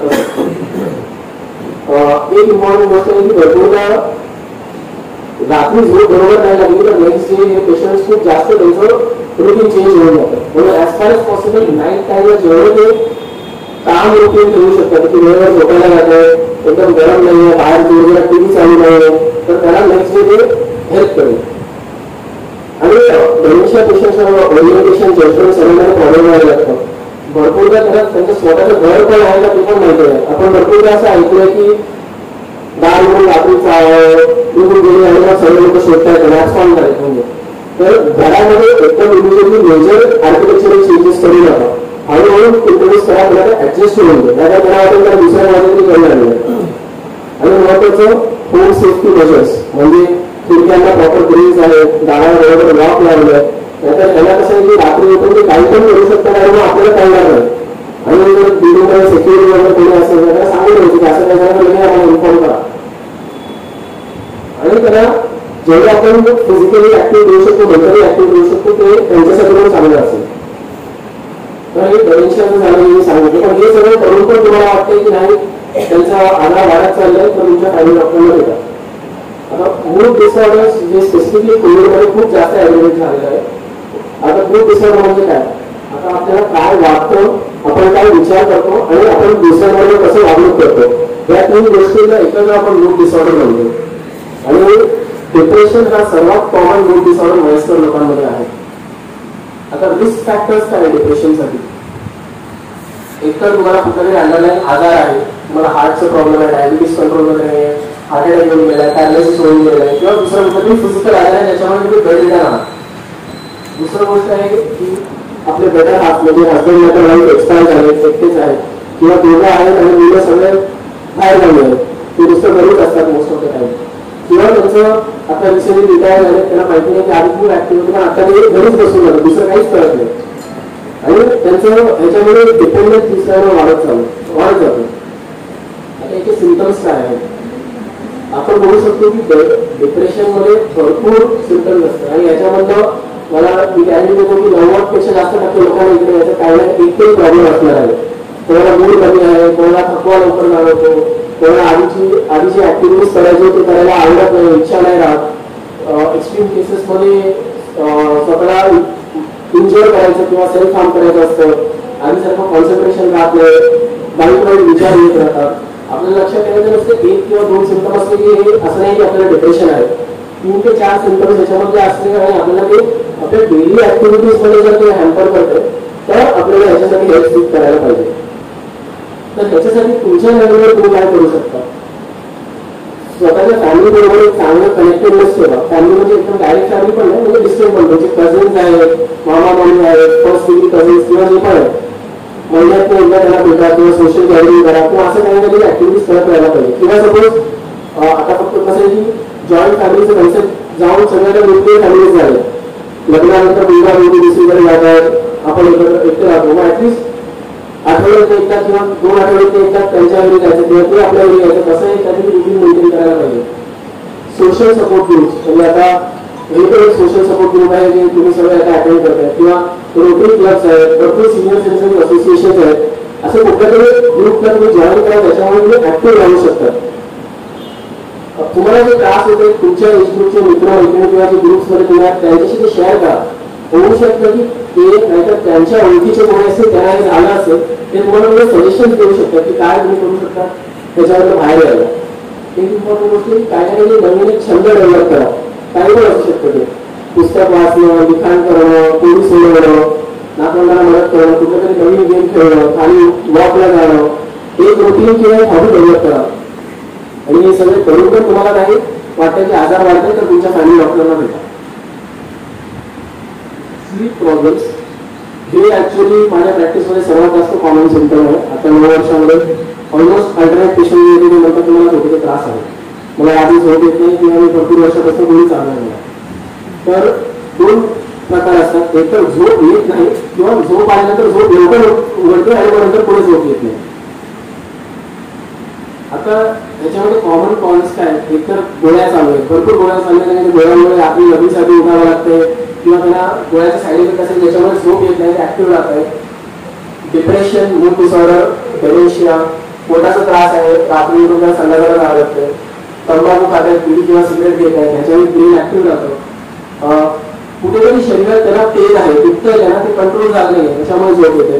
किंवा त्याच्यामुळे प्रोस्टेटचा प्रॉब्लेम आहे ज्याच्यामुळे परत परत त्याला वयस्कर म्हाताऱ्या माणसाला लग्नीला जावं लागतं. 3-4 वेळा जर आपण लग्नीला जावं लागलं तर झोप येणारच नाही ऑब्विसली. आणि याच्यामुळे इश्यूज काय आलं की आपण कमी झोपलो तर काय प्रॉब्लेम होतो, 2-3 दिवस आपण झोपलो तर काय प्रॉब्लेम नाही होणार, पण आपल्याला 10 दिवसानंतर जाणवेल, 2 आठवड्यानंतर जाणवेल की आपल्याला काहीतरी इश्यू होता. आपल्याला नाही कळलं तरी आपल्या फॅमिली मेंबर्सला कळेल की यांचा काहीतरी प्रॉब्लेम आहे. जेवढं कमी झोपतो तेवढं आपलं ब्रेन ऍक्टिव्हिटी कमी होऊन जातो, मग विसरण्याचा त्रास, मूड डिसऑर्डर्स वाढायला लागतात. झोप कमी झाली की आपल्याला अचानक असं डोकी येते आणि आपल्याला पडण्याचे चान्सेस जास्त असतात. आपण हे ऑब्झर्व करतो की आपण जर कमी झोपलो असणार तर नेक्स्ट डे आपल्याला खूप चिडचिडा पण येतो. कोणी काय बोलायला गेला आपण तेवढं रिसेप्टिव्ह असतो त्यांना, आपण त्याच्यावर नुसतं चिडतो किंवा काही झालं तर आपण बालावाद करायला लागतो. आणि बिहेवियरल चेंजेस हे लॉंग टर्म मध्ये होतात, म्हणजे महिना 2 महिना जर झोप येत नाही तर हे चेंजेस व्हायला लागतात. आणि लॉंग टर्म मध्ये झोपेचा प्रॉब्लेम असेल तर प्रत्येक ऑर्गन सिस्टमला ते अफेक्ट व्हायला लागतं. तुमच्या साईडने तुम्ही काय करू शकता की झोप यायला पाहिजे नाही, एक तर एक रुटीन ठेवा. जसं आपण लहान मुलाला फोर्स करतो या वेळेला झोपायला जायचं, या वेळेला उठायचं, आपण पण एक रुटीन ठेवायचं. ह्याला वेळ लागतो ऑब्व्हियसली, असं नाही की आज केलं तर उद्यापासून चालू होणार आहे. कुठल्या पण हॅबिटला फॉर्म व्हायला 21 ते 30 दिवस लागतात. मग आपण जर फोकस केलं तर आपण भरपूर पेशंट असे आहेत की औषधांवर तर बाहेर येऊ शकतात. स्लीप रिस्ट्रिक्शन, आता भरपूर असं मी ऐकलंय की वयस्कर लोक जे असतात त्याला दुसरं काही काम नसतं नुसतं बेडवर मिळत राहतात. आपल्याला या इंटेन्शनने बेडवर जायचं की आपल्याला झोपायचं नाही, तर नुसतं असं मिळत नाही बसेल. त्यांच्यात स्टिमुलस कंट्रोल नेक्स्ट स्लाइड मध्ये ऍक्टिव्ह राहा जेवढं पॉसिबल आहे. म्हणजे सकाळी वॉकला जा, संध्याकाळी वॉकला जा, म्हणजे आपण आपल्या बॉडीला जेवढं फिजिकली एक्सर्ट करू तेवढं आपण थकून आपण ऑटोमॅटिकली झोपायला जाऊ. भरपूर इंडियन स्पेसिफिकली आपल्या इंडियन पॉप्युलेशन मध्ये चहा कॉफीच्या शिवाय जिवंत राहू नाही शकत. सकाळी लागतो, नाश्त्यानंतर लागतो, दुपारी लागतो, संध्याकाळी लागतो, रात्री लागतो, म्हणजे दिवसात 5-6 कॉफी फक्त चहा मध्ये होतातच. याच्यामध्ये चहा आणि कॉफीमध्ये कॅफेन असतं बेसिकली, आणि ते ब्रेनला मेसेज टाकतं की आपल्याला ऍक्टिव्ह राहायचं. म्हणजे एक्सेसिव्ह चहा कॉफी घेणं त्यांच्यासाठी सजेशन आहे की प्रिफरेबली संध्याकाळी 4 किंवा 5 नंतर चहा कॉफी घेऊन जातात. आणि आपण ऑब्झर्व पण केलं असेल, आपण चहा कॉफी घेतो तर आपल्याला लग्नीला पण येतो. मग दोन्ही फॅक्टर्स असतात, एक ब्रेन ऍक्टिव्ह असतं आणि आपल्याला लग्नीला जावं लागतं. त्या गोष्टीमुळे आपल्याला झोप रुटीन होत नाही. कोणी दारू, सिगरेट किंवा बिडी किंवा तंबाखू घेत असेल तर ते जेवढं कमी घेऊ शकतो तेवढं चांगलं आहे. आणि तसं म्हणालं की वातावरण मेंटेन ठेवायला पाहिजे. आपण ज्या ठिकाणी ज्या रूममध्ये झोपतोय तिकडे एकदम लाईट नसायला पाहिजे किंवा एकदम गरम होते तसं नको असायला पाहिजे, किंवा बाहेर जोरजोरात टीव्ही चालू आहे, हे सगळे कंडिशन असतात किंवा आपल्याला झोप येणार नाही. आता स्टिम्युलस कंट्रोल मध्ये हे आपल्याला झोप येत नाही, आजकाल आपल्याकडे मोबाईल आहे, टॅबलेट आहे, काही ना काहीतरी झोप येत नाही, सगळे काही म्हणतात करायचं काय, झोप येत तर आम्ही मोबाईल बघत राहतो, व्हॉट्सअप बघत राहतो, फेसबुक बघत राहतो, मग करायचं नाही. अनफॉर्च्युनेटली या डिव्हाइसेस मधलं जे लाईट येतं ते लाईट आपल्या ब्रेनला सिग्नल देते की तुम्हाला जागा राहायचं आहे, म्हणून आपल्याला झोप येत नाही. मग ऍज फार एज पॉसिबल हे यंत्र आपण जेव्हा झोपायला जातोय नाही वापरलं तर चांगलं असतं आपल्यासाठी. याच्यापेक्षा तुम्ही कुठलं पुस्तक घ्या, पुस्तक वाचायला घ्या, असं मला की तुम्ही 15 मिनिटात अर्धा झोपून घ्या पुस्तक वाचता वाचता. हे करून पण जर तुम्हाला वाटतं की काही झोपेचा प्रॉब्लेम आहे तर तुमच्या फॅमिली डॉक्टरला भेटा. एक कॉमन हे स्पेसिफिकली वयस्कर मेल्स मध्ये जास्त कॉमन आहे आणि इनकॉन्फिडन्स म्हणजे कंट्रोल नाही आहे. लग्न आपोआप होऊन जाते किंवा लग्न एवढं गेला गेले की जेव्हापर्यंत ते टॉयलेटला जातात लग्न होऊन जाते त्यांना. आणि या गोष्टीमुळे भरपूरदा वयस्कर लोक हॉस्पिटलमध्ये ऍडमिट होतात आणि तुमचं याच्यामुळे फायनान्शियल कॉस्ट वाढतात, सायकोलॉजिकल बर्डन वाढतात फॅमिलीवर. पण ऍट द सेम टाइम लक्षात ठेवायचं मेजॉरिटी ट्रीटेबल आहे. आता भरपूरदा आम्ही हे पण ऐकलं की वयस्कर लोकांना काय पण घालायला आवडत नाही, ऑब्विसली कोणाला आवडणार नाही होते, ती रिलॅक्सेंट असतात. मग फॅमिलीला पण एक प्रॉब्लेम होतो की लग्न सगळीकडे करताय at the same time later घालण्यात येत नाही. पण आपल्याला माहिती करायला पाहिजे की मेजॉरिटी ट्रीटेबल आहे. हे कॉमन कॉजेस आहेत जे होऊ शकतात. फिमेल्समध्ये कॉमनली लग्नच्या इन्फेक्शनमुळे होण्याचे चान्सेस आहेत किंवा पोस्ट मेनोपॉजल त्यांचे जे मसल्स असतात खाली जे स्पिंचरला कंट्रोल करतात ते लूज होऊन जातात, ज्याच्यामुळे हे त्रास व्हायला लागतो. औषधांमुळे पण औषधांचे साईड इफेक्ट्स असतात ज्याच्यामुळे हे होऊ शकतं. काही लोकांना ब्रेनचा प्रॉब्लेम असतो, अल्झायमर्स असतो, पॅरालिसिस झाला असतो, पार्किन्सन असतो, याच्यामुळे होतं. आणि एक्स्ट्रीम केसेसमध्ये अंडरलाईन कुठेतरी कॅन्सर असतं ज्याच्यामुळे होऊ शकतं. मग हे बेसिकली डॉक्टर्स डायग्नोज करतात त्याच्यासाठी. पण ह्याच्यामुळे आपल्याला वाटतं की लघवीचा त्रास काहीच नाही, पण आपल्या घरात कोणाला झालं तेव्हा आपल्याला कळतं त्याचा खूप मोठा इम्पॅक्ट पडतो सगळ्यांना. नॉट जस्ट त्या पर्सनवर पण सगळ्या फॅमिली मेंबर्सवर पण. तर भरपूर प्रॉब्लेम टाकून तुमच्या लेवलवर तुम्ही काय करू शकता मॅनेज करायला. एक तर आहे टाइम ऑफ वॉर्निंग, म्हणजे सर आपण लहान मुलांना एकदम सांगतो की दर तासाने जर 2 तासाने त्याला बाथरूमकडे घेऊन जातो किंवा मी संडासकडे सांगतो, तसं याला जर आपण घेऊन जाऊ शकलो तर ते एक बेटर कंडिशन असणार आहे.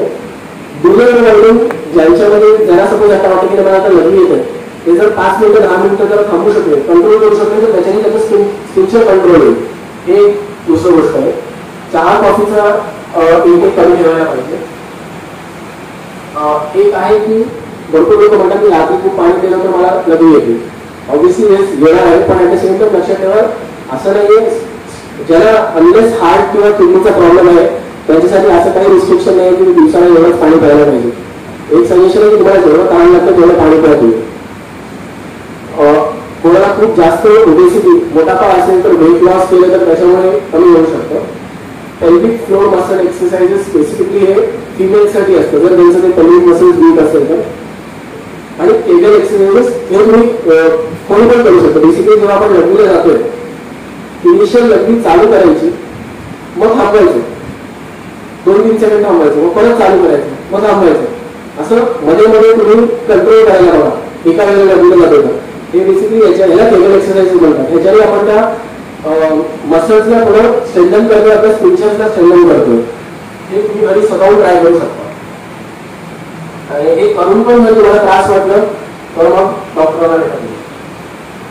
संधिवाताचा त्रास हा पण एक कॉमन प्रॉब्लेम आहे. अनफॉर्च्युनेटली हा वय जसा होतो आपले जसं मी सांगितलं फंक्शनल कॅपॅसिटी कमी होतो, आपले हड्ड्यांच्या मध्ये जे कार्टिलेज असतात ते डिजनरेट व्हायला लागतात, हड्डी एकावर एक घासायला लागते, ज्याच्यामुळे संधिवाताचा त्रास वाढत जातो. गुडघ्यांचा हिपचा खूप कॉमन आहे संधिवाताचा त्रास. आणि एक अनफॉर्च्युनेटली अनडायग्नोज्ड कॉमन कंडिशन आहे ऑस्टिओपोरोसिस. आता मला माहिती नाही या ग्रुपमध्ये किती लोकांना माहिती आहे. ऑस्टिओपोरोसिस म्हणजे तुमचं कॅल्शियम हे सगळं नॉर्मल आहे पण तुमच्या हड्ड्यांचं स्ट्रक्चर खूप वीक आहे. म्हणून आपण ऐकतो की वयस्कर लोक पडले, घसरून पडले, बाथरूममध्ये रस्त्यावर पडले आणि त्यांना फ्रॅक्चर झालं. फ्रॅक्चर होण्याचं कारण हेच आहे की त्यांना ऑस्टिओपोरोसिस आहे, त्यांचे बोन एकदम वीक आहे. वीक म्हणजे एवढे वीक असतात की ते चॉक सारखे ब्रिटल असतात. म्हणजे हलकं पण काही आपण असं रस्त्यावर चाललोय असं हलकं कोणाला मुक्कामार लागतात तरी फ्रॅक्चर होण्याचे चान्सेस असतात. तर याच्यासाठी तुम्ही काय करू शकता तुमच्या लेवलवर. एक तर junk food, fast food avoid करा जेवढं पॉसिबल आहे. जेवढे ऍक्टिव्ह राहू शकणार तेवढं चांगलं. आता याच्यामध्ये एक प्रॉब्लेम आहे की ज्यांना ऑलरेडी संधिवाताचा त्रास आहे ते काय करणार, कारण चालायला बघलं ते कुठं ऍक्टिव्ह राहणार. मग ह्याच्यासाठी एक सजेशन आहे की आपल्या जिम मध्ये सगळे सायकल असतं, स्टेबल सायकल, जर ते करू शकला तर ते चांगलं आहे. तुमच्या बिल्डिंग मध्ये जर जिम असेल, इक्विपमेंट असेल तर चांगलं आहे. दुसरं नाही तर स्विमिंग. आता स्विमिंग मध्ये असं नाही की प्रत्येक म्हाताऱ्या जाऊन पुढे वाहायच्या पाण्यामध्ये स्विम करायला लागायचं. मग पाण्यावर चालले म्हणजे ते किड्स पूल असेल त्याच्यामध्ये पण रेजिस्टन्स भरपूर लागतो आणि तुमचे लिगामेंट सगळे स्ट्रॉंग व्हायला लागतात. तर हे दोन कॉमन ऍक्टिव्हिटीज आहेत जे तुम्ही तुमच्या लेवलवर करू शकता. रोजचा वॉक करा, ऍटलीस्ट तुमच्या लेवलवर जेवढं जमतं 5 मिनिटं 10 मिनिटं. असं नाही की मला 1 किलोमीटर चालायचं 2 किलोमीटर चालायचं. जेवल्यानंतर तुम्ही प्रत्येक जेवणानंतर म्हणजे नाश्ता, दुपारचं जेवण, रात्रीचं जेवण, त्याच्यानंतर तुम्ही 5 मिनिटं पण तुमच्या घरी पण चालले, that is also more than sufficient. आणि जर कोणी योगा करू शकतं तर त्यांच्यासाठी तुम्ही चांगलं आहे. मल्टीमॉर्बिडिटी हे म्हणजे 2 पेक्षा जास्त आजार एका माणसामध्ये असतो. आणि जसं मी आधी सांगितलेलं, एक आजार आपल्याला झालं 10-15 वर्षानंतर दुसऱ्या आजार होण्याचे चान्सेस वाढतात. आणि जसं एक आजार वाढत जातो तसे कॉम्प्लिकेशन वाढण्याचे चान्सेस होतात. ज्यांना डायबिटीज असतो, हाय ब्लड प्रेशरचा त्रास असतो, त्यांना हार्ट अटॅक, पॅरालायसिस नंतर किडनी फेलियर होण्याचे चान्सेस भरपूर वाढतात. तर असं तरी जसं एक आजार वाढत जातं तसं आपलं हेल्थ डिटेरिएट होत चाललं जातं. आता हे खूप कॉमन कंडिशन आहे. बेसिकली कोणी याच्यावर जास्त लक्ष देत नाही जेव्हापर्यंत हॉस्पिटलला येत नाही. हे पेशंट होतं माझ्याकडे आता 2 वर्ष आधी, 62 इयर्सचे वयस्कर आजोबा होते. त्यांचं बीपी खूप जास्त होतं. मग ते त्यांच्या फॅमिली डॉक्टरकडे गेले. त्यांना ऑलरेडी औषध चालू होतं. त्या फॅमिली डॉक्टरने त्यांना दुसरं औषध चालू केलं आणि 2 आठवड्यानंतर ते हॉस्पिटलच्या इमर्जन्सीमध्ये आले, हॉस्पिटलमध्ये, आणि माझ्याकडे ऍडमिट झाले. तेव्हा आपण सगळे तपास केले तेव्हा बघितलं त्याला हिप फ्रॅक्चर झालं. तर हे आपण प्रिव्हेंट करू शकलो असतो का? तर इंटरनेट मोबिलिटी अँड फॉल्स हे actually one of the geriatric giants आहे. कारण की हे कॉमन कंडिशन आहे ज्याच्यामुळे आज जो चालणारा म्हातारा म्हातारी उद्या जाऊन तो बदल होणार. आणि स्टडीज हे रिसर्च आहे की कुठला पण वयस्कर माणूस किंवा बाई पडला, त्याला फ्रॅक्चर झालं, तुम्ही सर्जरी करा, काही पण करा, 80% लोक एका वर्षाच्या आत एक्सपायर होतात. ते एका वर्षाच्या आत जमत नाही. तर सर्जरी झालं तरी हे इझिली प्रिव्हेंटेबल कंडिशन आहे. आता याचं एक कॅस्केड असतं. बेसिकली वय होतं तसं आपल्याला दिसायला कमी लागतं, आपल्याला ऐकायला कमी येतं, आपले नसं जे असतात ते आधीसारखे काम करत नाही, आपल्याला पाय सुन्न होतात किंवा मुंगे येतात, त्याच्यामुळे आपल्याला परसेप्शन होत नाही की आपण कुठे जातो. भरपूरदा बाथरूम मध्ये किंवा पायऱ्या जाताना आपल्याला जजमेंट येत नाही आणि आपण बसून पडून जातो. आणि किंवा अंडरलाईन काहीतरी कंडिशन असेल, पार्किन्सन्स डिझीज असेल किंवा पॅरालिसिस झाला असेल ज्याच्यामुळे आपल्याला चालायला येत नाही, तर तो माणूस पडतो. पडल्यानंतर प्रत्येकदा त्याला भीती असते, आपण आत्ता पडू. त्याच्यामुळे काय होतं, त्यांच्या रोजच्या ऍक्टिव्हिटी कमी करून टाकतात. ते म्हणतात आम्हाला भीती वाटते, कोणी नाही मदत करायला, आम्ही उठून गेलो, आम्ही पडणार. ते ऍक्टिव्हिटी कमी झाल्यामुळे त्यांचे बोन्स, जॉईंट्स, लिगामेंट्स, टेंडन्स सगळ्यांचं डिकंडिशनिंग व्हायला लागतं. आता आपल्याला पण असा अनुभव असेल की कोणाला आपल्याला ताप आलं किंवा काही आजार आला किंवा आपण हॉस्पिटलाइज झालो, घरी आल्यानंतर आपल्याला 1 आठवडा आपल्याला ताकद नसते, काय नसतं, आपल्याला एकदम वीक वाटायला लागतं. आधी जसं आपण ऍक्टिव्ह तसं होत नाही करायला, त्या कंडिशनला डिकंडिशनिंग होतात. आणि याच्यामुळे सगळे सिस्टम अफेक्ट व्हायला लागतात. आणि नेक्स्ट टाइम जेव्हा तो माणूस उठतो किंवा पाणी उठते, घरी कोणी असेल, बेल मारलं किंवा फोन आलं किंवा काही झालं तर उठायला जातात, ते त्यांचं बॉडी स्ट्रक्चर एवढं वीक असतं की ते पडतात आणि अजून काहीतरी त्यांना मुक्काम लागतो. ह्याच्यामुळे फॉल्समुळे आपण म्हणजे तो माणूस दुसऱ्याकडे जास्त अवलंबून जातो आणि त्याच्यामुळे त्याचं क्वालिटी ऑफ लाईफ खराब होत जातं आणि याच्यामुळे त्याचं डेली फंक्शनिंग पण अफेक्ट होतो. तर ह्याच्यासाठी काय करू शकता तुम्ही? आता हे सगळे फिजिओथेरपी वगैरे जे खूप हाय असते त्याच्यासाठी आपण सजेस्ट करतो. कॉमन गोष्ट आहे, वय होतं, दिसायला कमी होतं, कॅटरॅक्ट असतो किंवा आपल्याला चष्मा लागतो. काही लोकांना जवळचा आणि लांबचा दोन्ही चष्मा असतो. काय करतात की ते बायफोकल घेतात, 2 चष्मा कोण सापडणार. याच्यासाठी सजेशन आहे की जेव्हा तुम्ही अनइव्हन सरफेसवर जाताय किंवा रस्त्यावर चालताय किंवा पायऱ्यांवर उतरताय किंवा चढताय, त्यावेळेला बायफोकल नाही घालायचं, त्यांचं लांबचा चष्मा तेच घालायला पाहिजे. बायफोकल मध्ये काय होतं, अचानक आपलं डोळ्याचं हे पोझिशन चेंज होऊन जातं, आपल्याला ते बायफोकल परसेप्शन डेप्थ करत नाही किती आणि आपलं पाय मिळवण्याचा आपण करतो. शूज तुमचे जे आहेत प्रेसिडेंटली चांगला सोलचा असायला पाहिजे, ब्रॉड बेस सोल असायला पाहिजे. मोठे मोठे त्रास केला असेल तर ते जेवढे लवकर करेक्ट करता येईल ते करायला जायला पाहिजे. आणि असिस्टिव्ह डिव्हायसेस म्हणजे वॉकर किंवा केन, तेवढा त्रास होत असेल तर ते वापरा. त्याच्यामुळे असं स्टिग्मा नाही वापरायला पाहिजे की आम्ही काय बोलतो वापरू येतं, एवढं माता झालं काय वापरतो, तसं नाही व्हायला पाहिजे. आता एक 2 कॉमन एक्सरसाइजेस मी सांगतो, जे तुम्ही घरी पण करू शकता.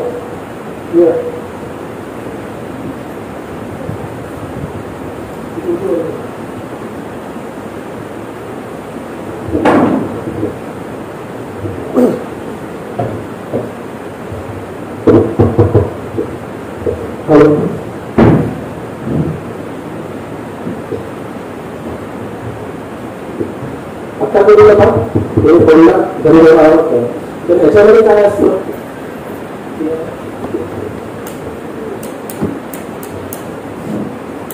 असं बसायचं घरी चेअरवर. चेअर तुमचा अँगल असा असायला पाहिजे की तुम्हाला सपोर्ट दोन्ही साईडला भेटायला पाहिजे. स्टूलवर वगैरे तुम्हाला बॅक सपोर्ट आणि हातसाठी सपोर्ट लागणार आहे. आता तुम्हाला हळूच उठायचंय बिना सपोर्ट घेता.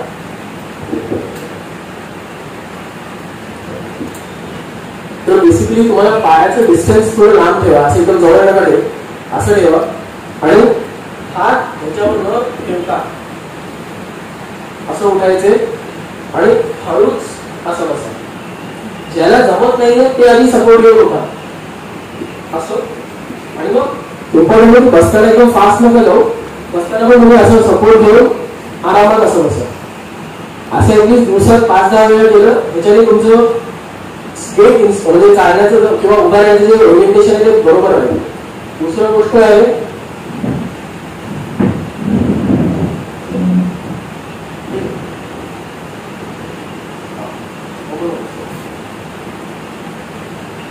असं उभं राहायचंय. ज्यांना हे जमतंय विदाउट सपोर्ट असंच करा. एक पाय उचलायचे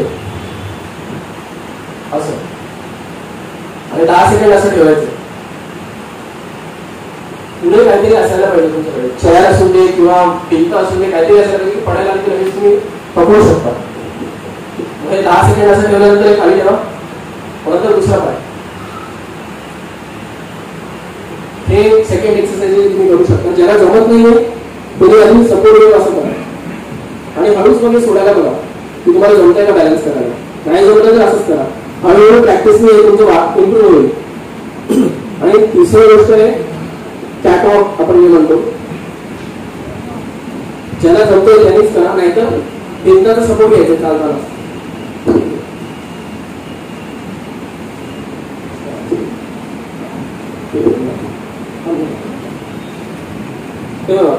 पाय जवळ ठेवायचे, ज्याला जमतंय त्यांनीच करा. हे थोडं ऍडव्हान्स आहे. पहिले 2 झाले की हे करू शकतो. एक पाय पुढे, दुसरा पाय असं असं असं टच व्हायला पाहिजे तुमचं पाय. आणि इन केस नाही जमत आहे असं सपोर्ट देऊन असं करा, म्हणजे तुम्ही पडणार नाही. कुठला पण बॉल घेऊ शकता तुम्ही. तर हे 3 कॉमन एक्सरसाइज आहेत जे आपण फॉल प्रिव्हेन्शनसाठी तुम्ही स्वतःच्या ह्याच्याने करू शकता घरी.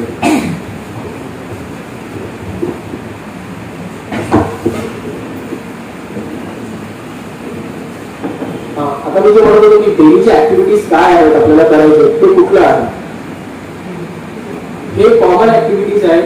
आपण रोज स्वतःहून जेवतो, अंघोळ स्वतःहून करतो, कपडे स्वतःचे घालतो, गाडीवरून किंवा चेअरवरून स्वतःहून उठून बाथरूमला जातो, टॉयलेट स्वतःहून वापरतो किंवा स्वतःहून तिकडे तिकडे फिरतो. पण याच्यामधलं कुठलं पण एक ऍक्टिव्हिटीमध्ये प्रॉब्लेम झाला की वयस्कर दुसऱ्यावर डिपेंडेंट राहणार आहे, काही पण असून दे. तर हे ऍक्टिव्हिटीज मध्ये काही पण प्रॉब्लेम असेल, कुठलं पण एक ऍक्टिव्हिटी असून दे, तुमच्या फॅमिली डॉक्टरला भेटा, मग ते पुढे सजेस्ट करतील की आपल्याला काय करायचं याच्यासाठी. कारण की एकदम बेसिक ऍक्टिव्हिटीज आहे. ह्याच्याशिवाय आपण 100% कोणावर तरी अवलंबून राहणार आहे किंवा बेडवर राहणार आहे.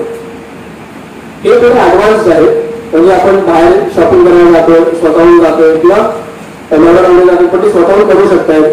जेवण करू शकतायत स्वतःहून, आता पब्लिक ट्रान्सपोर्ट म्हणजे बस, रिक्षा, ट्रेन वापरू शकतो, स्वतःची औषधं मॅनेज करू शकतोय, स्वतःचे फायनान्सेस मॅनेज करू शकतोय, किंवा टेलिफोन आणि ट्रान्सपोर्टेशन हे. तर हे आधी अफेक्ट होतात वयस्करांमध्ये. हे अफेक्ट झाले कॉमनली याच्यामध्ये आपण बघतो की पैसे मॅनेज करायला आणि औषधं मॅनेज करायला डिफिकल्ट होतं वयस्करांना. बाकी सगळे जर ते आजकाल कार आणि सगळे स्वतःचे असतात तर काही प्रॉब्लेम होत नाही. शेवटचं जिरियाट्रिशियन कडे कधी कन्सल्ट करायला पाहिजे तुम्ही? तुम्ही सिनियर सिटीजन आहात आणि तुम्हाला 2 पेक्षा जास्त मेडिकल कंडिशन्स आहेत जे पण अजून प्रॉपर कंट्रोलमध्ये आलेले नाही. भरपूर गोळ्या चालू आहेत, 5, 7, 10 गोळ्या चालू आहेत, पण कंट्रोलमध्ये येत नाही किंवा त्याचे साईड इफेक्ट्स व्हायला लागतात. आधीपेक्षा जास्त विसरायला लागले, पण नुसतं विसरणं महत्वाचं नाही, तुमचं डेली ऍक्टिव्हिटीज अफेक्ट व्हायला पाहिजे. याच्यामध्ये काही प्रॉब्लेम झाला, तुम्ही विसरताय आणि याच्यामध्ये कुठल्या पण एक गोष्टीमध्ये प्रॉब्लेम झाला तर जिरियाट्रिशियनला कन्सल्ट करायला पाहिजे.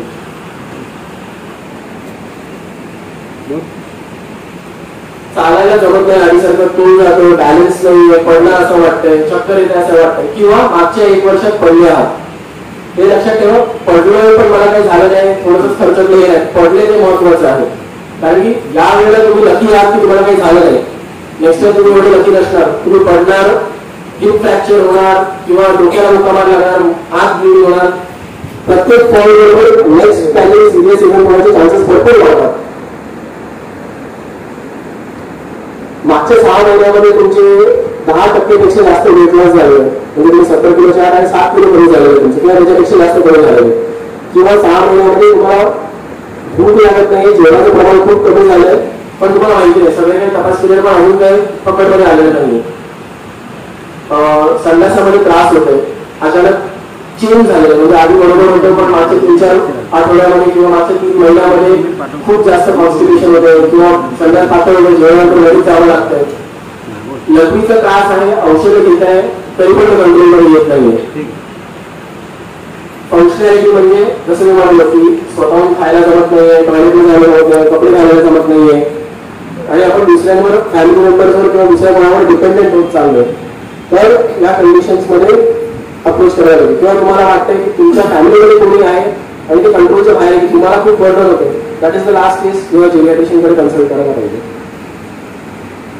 आणि एक खूप इम्पॉर्टंट गोष्ट, आपल्याला वाटतं की आपलं हेल्थ खूप चांगलं आहे, मी 60 आहे, मी 70 आहे, मी 80 आहे, मला काहीच आजार नाहीये, मी हेल्थ फिट आहे, माझ्याकडे काहीच औषध घेत नाहीये, पण अचानक दुर्दैवाने एका दिवशी काहीतरी होऊन जातं. त्याच्यासाठी ऍटलिस्ट वर्षातल्या एकदा हेल्थ चेकअप करा. दॅट इज, तुमचे भरपूर पैसे असतील, तुमचं हेल्थ पण ऑप्टिमम राहील. कारण की हेल्थ चेकअप मध्ये आपल्याला पटकन तुमच्या डॉक्टरला कळलं की तुम्हाला कुठलं अनडायग्नोज आजार आहे का. हेल्थ चेकअप कुठे कुठल्या पण ठिकाणी तुम्ही करून घेऊ शकता, ज्युपिटरमध्ये, कौशल्यामध्ये, टेक्निकमध्ये, जवळ करून सांगतो, किंवा जे पण तुमच्या इकडे हेल्थ चेकअप मध्ये नुसतं रक्ताचा तपास नाही, किंवा रक्ताचा तपास करा आणि तुमच्या फॅमिली डॉक्टरला भेटा. जे पण आहे रुटीन चेकअप जे असतात, काही पण पकडण्याला आपण ते ट्रीट करू शकतो. भरपूर असे केसेस मी बघितलेले आहेत, 70-80 वर्षाचे, काहीच आजार नव्हतं, अचानक हार्ट अटॅक बरोबर आले, काहीच आजार नव्हतं, अचानक पॅरालिसिस बरोबर आले. तर हे इझिली प्रिव्हेंटेबल कंडिशन आहे. जिकडे तुम्ही वर्षाचे 10,000 15,000 खर्च करून तुमचं हेल्थ मेंटेन करू शकता, तिकडे एक ऍडमिशन मध्ये तुमचं 5 लाख 10 लाख जाणार आहे. आणि पैसे सोडा, पैसे येईल तर तुमचं पुढचं क्वालिटी ऑफ लाईफ कसं आहे सांगता येत नाही. पॅरालायसिस झाला 80% लोक डेडवर असतात, 1 वर्षापेक्षा जास्त, म्हणजे झालं त्याच्यानंतर पुढच्या फॅमिलीचा खर्च वाढणार, त्यांचं बर्डन वाढणार. म्हणून ऍटलिस्ट वर्षात एकदा हेल्थ चेकअप करा, किंवा तुमच्या जी फॅमिली डॉक्टर जे सजेस्ट केलेले ते टेस्ट करून त्याला भेटा. तर हे काही कोर्स ऑफ विजडम आहे की to care for those who wants care for us is one of the highest honours, and age is an issue of mind over matter. म्हणजे भरपूर लोकांना मनामध्ये सायकोलॉजिकल असतं, अरे म्हातारा झालंय, म्हातारी झालं, आपल्याला आता मरायचंच आहे, जमून काय करायचं, असं नाही आहे. तुम्ही जे डिसाईड करणार ते होणार आहे तुम्हाला, आणि हे प्रूव्हन आहे भरपूर केसेसमध्ये.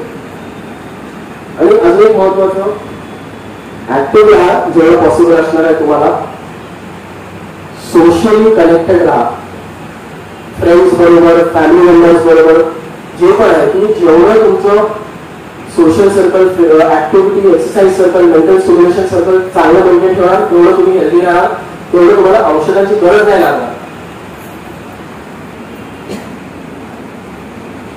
जेवढं पॉसिबल आहे सगळे तुमचे जे सोशल इव्हेंट्स असतात किंवा जे पण असतात अटेंड करायला बघा. फॅमिली इव्हेंट्स जे पण, असं नाही की तुम्ही वयस्कर झाले किंवा तुम्हाला कुठेतरी प्रॉब्लेम आहे किंवा नाही, तसं नाही.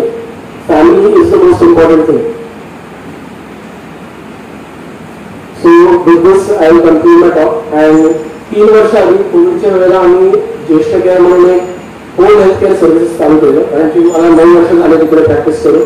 तर मी बघितलं भरपूर माझे पेशंट्स असे आहेत किंवा त्यांचे फॅमिली मेंबर असे आहेत किंवा जसं डॉक्टर कुमारने सांगितलं की फॅमिली बाहेर आहे, विदेशामध्ये इथे बघायला कोणी नाही आहे. मग आपण पण भरपूरदा एक्सपिरियन्स केला असेल की हॉस्पिटलमध्ये डिस्चार्ज होतो पण घरी जाऊन मी काहीच करू नाही शकत, मी अनुभव करतो कोणावर. तर याच्यासाठी आम्ही हे होम हेल्थ केअर सर्व्हिस चालू केलेलं आहे. 3 वर्ष झाले. आम्ही actually all over Mumbai service देतो, ठाणा, नवी मुंबई, मुंबई. आणि मागच्या 3 वर्षात 1000पेक्षा जास्त फॅमिलीजला आम्ही याच्यामध्ये ट्रीट केलेलं आहे, हेल्प केलेलं आहे. तर हे सगळे सर्व्हिस आहे. माझं टीम इकडे आहे, ते तुम्हाला प्रत्येकाला ते लिफलेट किंवा ब्रॉशर देतील.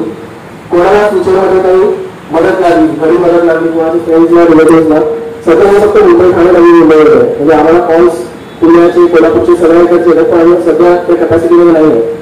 कोणाला कधी काही हेल्प लागलं तर या नंबरवरून कधी पण कॉन्टॅक्ट करू शकता. आणि इन केस आता कोणाला काही प्रश्न आहेत तर प्लीज विचारा.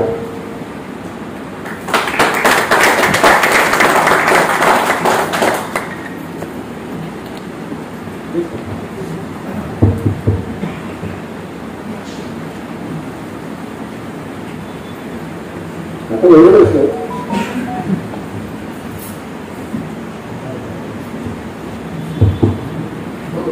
येस, मला एक प्रश्न तुम्ही मला उल्लेख केला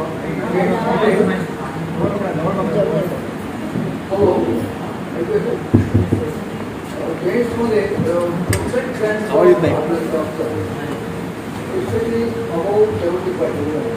एक मिनिट.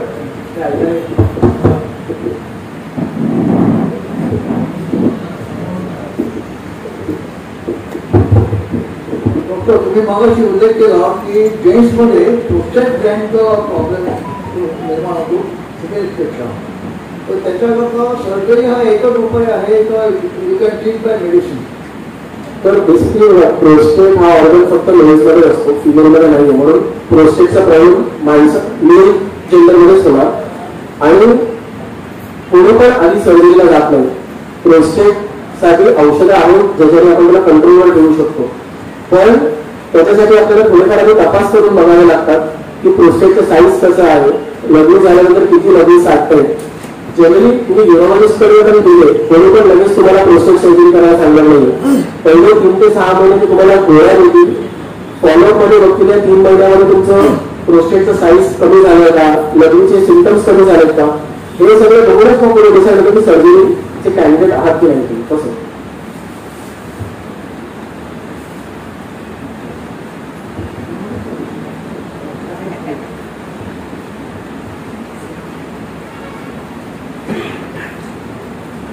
डॉक्टर नमस्कार. ओल्ड एजमुळे अनेक प्रॉब्लेम लोकांना होतो, मसल मास कमी व्हायला, तर त्याच्यासाठी काय करावं लोकांना? आता या कंडिशनला सार्कोपिनिया म्हणतात. याचं सर्वात कॉमन कॉज आहे इनॅक्टिव्हिटी. जसं डॉक्टर कोमला म्हणाले रिटायर झाल्यानंतर आपण काही करत नाही, नुसतं बसून राहतो. ह्याच्यासाठी सार्कोपिनिया प्रिव्हेंट करण्यासाठी सर्वात प्रूव्हन आणि बेनिफिशियल आहे strength training exercises. Strength training म्हणजे रेजिस्टन्स ट्रेनिंग. आपण जिम मध्ये जसं डंबेल्स उचलतो, डंबेल्सची गरज नाही, दुसरं काही पण हेवी वस्तू असणार आहे. थोडं वजन असायला पाहिजे, थोडं स्ट्रेंथ द्यायला पाहिजे, म्हणजे ऍटलीस्ट 1 किलो तरी असायला पाहिजे वजन. त्याच्याने तुम्ही ऍक्च्युली डिफरंट मसल ग्रुप्स असतात. तुम्ही स्ट्रेन दिला तसं तुमचं टोन वाढेल, तसं तुमचं मसल मास गेल होईल. तो सार्कोपिनियामध्ये बेसिकली मसल मास लॉस होते, प्रोटीन लॉस होते. सेकंड महत्वाचं exercise is the most important. त्याच्यासाठी काय औषध नाही ते सार्कोपिनिया इम्प्रूव्ह करणार आहे. दुसरं आहे प्रोटीन इंटेक. अनफॉर्च्युनेटली व्हेजिटेरियन जे असतात त्यांच्यामध्ये प्रोटीन कन्झम्पशन एवढं होत नाही. व्हेजिटेरियन असतात किंवा नॉनव्हेज खातात, रोजचं एक बॉइल खाल्लं तरी चांगलं. वाईट खात म्हणजे एखादा खाण्याचा काही प्रॉब्लेम नाही, नॉन व्हेजिटेरियन्स मध्ये आपण कधी मसल लॉस होत नाही. व्हेजिटेरियन्स काय करू शकतात, एक तर हाय प्रोटीन पल्सेस असतात. आपलं rajma, chole, paneer, tofu, alternate day वेगवेगळ्या काहीतरी प्रोटीनचं कंटेंट असेल. बेसिकली रेकमेंडेशन आहे आपलं वजन जेवढं आहे तेवढं ग्रॅमचं प्रोटीन आपण खायला पाहिजे दिवसाला. 60 वजन आहे तर 60 ग्रॅम दिवसाला प्रोटीन जायला पाहिजे. पण व्हेजिटेरियन डाएटमध्ये अर्ध पण नसतं त्याचं, 30 ग्रॅम पण जात नाही. तर हे जे मी सजेस्ट केले 3-4 व्हेजिटेरियन आयटम्स जर आपण रोज इन्कॉर्पोरेट करू शकलो ते ॲडिक्वेटली आपल्याला प्रोटीन देतील. किंवा तुम्हाला वाटतं की करून पण जर इम्प्रूव्ह नाही होत आहे, एक्सरसाइज करून पण इम्प्रूव्ह नाही होत, तर आपल्याला शरीराचं लिव्हर कसं काम करते ते बघा, म्हणजे ते म्हणजे डॉक्टर सजेस्ट करते. त्याच्यामध्ये पण आहे की प्रोटीन कमी आहे तर आपल्याला प्रोटीन पावडर चालू करावं लागेल. मला प्रश्न त्याला नमस्कार. तुम्ही आता जे ओव्हरऑल या वयात होणाऱ्या मेडिकल कंडिशन विषयी आणि ते प्रिव्हेन्शन कसं करायचं याची खूप चांगली माहिती दिली. मला फक्त 2 प्रश्न विचारायचे. एक, तो केबल एक्झरसाइज जो सांगितला तो सगळ्यांनी केला तर चालतो का, ज्यांना युरिनचा प्रॉब्लेम आहे त्यांनीच फक्त करावा. आणि दुसरा प्रश्न असा की आता तुम्ही जे प्रोटीन शेअर हे सांगत होता तर त्याच संदर्भात मला असा प्रश्न विचारायचा होता की या वयामध्ये लोकांनी काय आहार घ्यावा आणि काय घेऊ नये हे जर सांगितलं तर आणखी खूप युजफुल. केबल एक्सरसाइज सगळे करू शकतात. बोर होत आहे तर टाइमपास म्हणून केबल एक्सरसाइज करायला दिलं जातं, काहीच प्रॉब्लेम. उलट त्याच्याने तुमचं कसं आहे की जे मसल्स आहेत आणि जे स्ट्रक्चर आहेत त्याचं टोन मेंटेन राहील. तर असं गरजेचं नाही ज्यांना फक्त गर्दीचा त्रास होतो त्यांनी करावं. आठवड्यात नाही का 10 दिवसात नाही किंवा मला आवडलं की करायचं रोज करू शकता, असं काही प्रॉब्लेम नाही. त्याच्याने काही तुम्हाला लर्निंग करण्यात पुढे प्रॉब्लेम नाही होणार. आता सेकंड प्रोटीनचं बेसिकली जसं मी आता म्हणालो की व्हेजिटेरियन्समध्ये रिस्ट्रिक्टेड आयटम्स आहेत ज्याच्यामुळे प्रोटीन आपल्याला भेटतं. तर राजमा, छोले, सोया, टोफू, पनीर हे पदार्थ आहे किंवा आपण डाळ हे पदार्थ आहे त्याच्या जे प्रोटीन रिच आहे. तर हे तुम्ही कन्झ्युम ऍटलिस्ट एक काहीतरी रोज कन्झ्युम करायला पाहिजे तुम्ही. दुसरं आहे अवॉइड काय करायचं आहे आपल्याला, जंक फूड, फास्ट फूड, चना, कुरमुरा, चिवडा, चकली एखाद्या वेळेला चालेल पण प्रत्येक वेळेला प्रत्येक जेवणाबरोबर किंवा दिवसात एकावर हल्लीच लागतं याच्याशिवाय जेवण नाही खाऊ शकत तर नाही चालणार. कारण की काय होतं की आपल्या बॉडी एवढं चांगलं बनवलेलं आहे की प्रत्येक रिसोर्स फाईट करतो आपल्या शरीरात ऍब्झॉर्ब व्हायला. प्रोटीन असतं लास्ट टू गेट ऍब्झॉर्ब, कारण की कॉम्प्लेक्स असतं. आपण प्रोटीन पण घेतलं, कार्बोहायड्रेट्स पण घेतलं, फॅट पण घेतलं, सर्वांना कार्बोहायड्रेट जाणार, त्याच्यामुळे आपलं चरबी वाढेल, त्याच्यानंतर फॅट जाणार आणि शेवटचं प्रोटीन जाणार. म्हणून बॅलन्स डाएट घेणं खूप महत्वाचं आहे. दुसरं आहे जर तुम्हाला अजून बघायचं फूड आयटम्स मध्ये ब्रॉकोली खूप चांगलं आहे. ब्रॉकोलीला मला मराठीत काय म्हणत नाही पण ब्रॉकोली. दुसरं आहे की फ्रुट्स मध्ये जे हाय प्रोटीन मध्ये येतात पॅर एक आहे ते हाय प्रोटीन कंटेंट्स आहे. तर ते स्पेसिफिक गोष्टी आहेत जे तुम्ही घेऊ शकता. आणि सॅलड्स, आता सॅलड्स मध्ये तुम्ही भरपूर काय ऍड करता, त्याचे पनीर करू शकता, जे पण आहे ते आपण दिवसात सॅलड घेतो तरी तुमचं प्रोटीन रिक्वायरमेंट ऍडिक्वेटली घेतो. पण ते घेऊन पण तेव्हा नुसतं असं नाही की आपण खाल्लं की आपण मसल आपल्याला आला आहे. एक्सरसाइज खूप महत्वाचं आहे आणि एक्सरसाइज मध्ये नुसतं चांगलं पडलं नाही, चांगलं फक्त तुमचं काय जे प्रोटीन्स म्हणजे काय ते करून राहणार आता आपण काहीच करत नाही ते करणं महत्वाचं आहे. त्याच्या व्यतिरिक्त हे सगळं करून पण नाही झालं तर आपल्याला सॉरी ड्रायफ्रूट येस बदाम, वॉलनट, कोणाला बाहेर जाण्याचं अमेरिकन वॉलनट, तर हे सगळे हाय प्रोटीन प्लस हे कसं हे एसेन्शियल फॅट्स आणि अँटीऑक्सिडंट्स पण देतात. काजू पण आहे पण बदामच तर काय करावं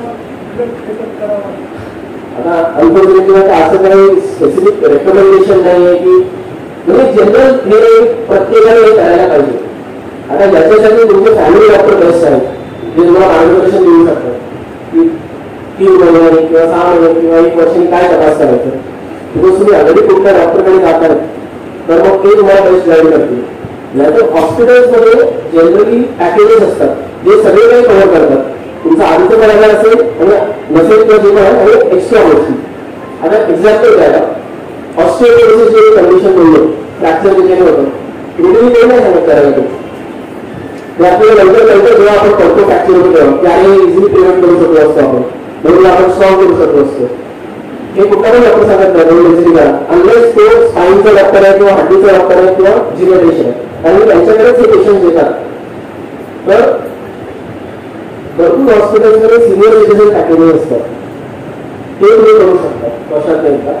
तुम्हाला जर अजून एक्स्ट्रा वाटतंय, एक्स्ट्रा वगैरे वाटत कसं आहे, फॅमिलीमध्ये काही हिस्ट्री आहे, म्हणजे तुमच्या आई बाबांना, आजी आजोबांना किंवा फर्स्ट कझिन्सला कोणाला हार्टचा प्रॉब्लेम होता, हार्ट अटॅक आलेला, कोणाला बायपास झालं, कोणाला अल्झायमर डिमेन्शियाचा प्रॉब्लेम आहे, कोणाला किडनीचा प्रॉब्लेम आहे, डायलिसिस होते, मग ते स्पेसिफिक फॅक्टर्स किंवा कॅन्सरचा हिस्ट्री आहे, खूप स्ट्रॉंग हिस्ट्री आहे, तर ते स्पेसिफिक टेस्ट तुम्ही ऍड करू शकता किंवा तसं पॅकेजेस देऊ शकता ज्याच्यामध्ये ऑलरेडी आहे आणि ते करून घ्या.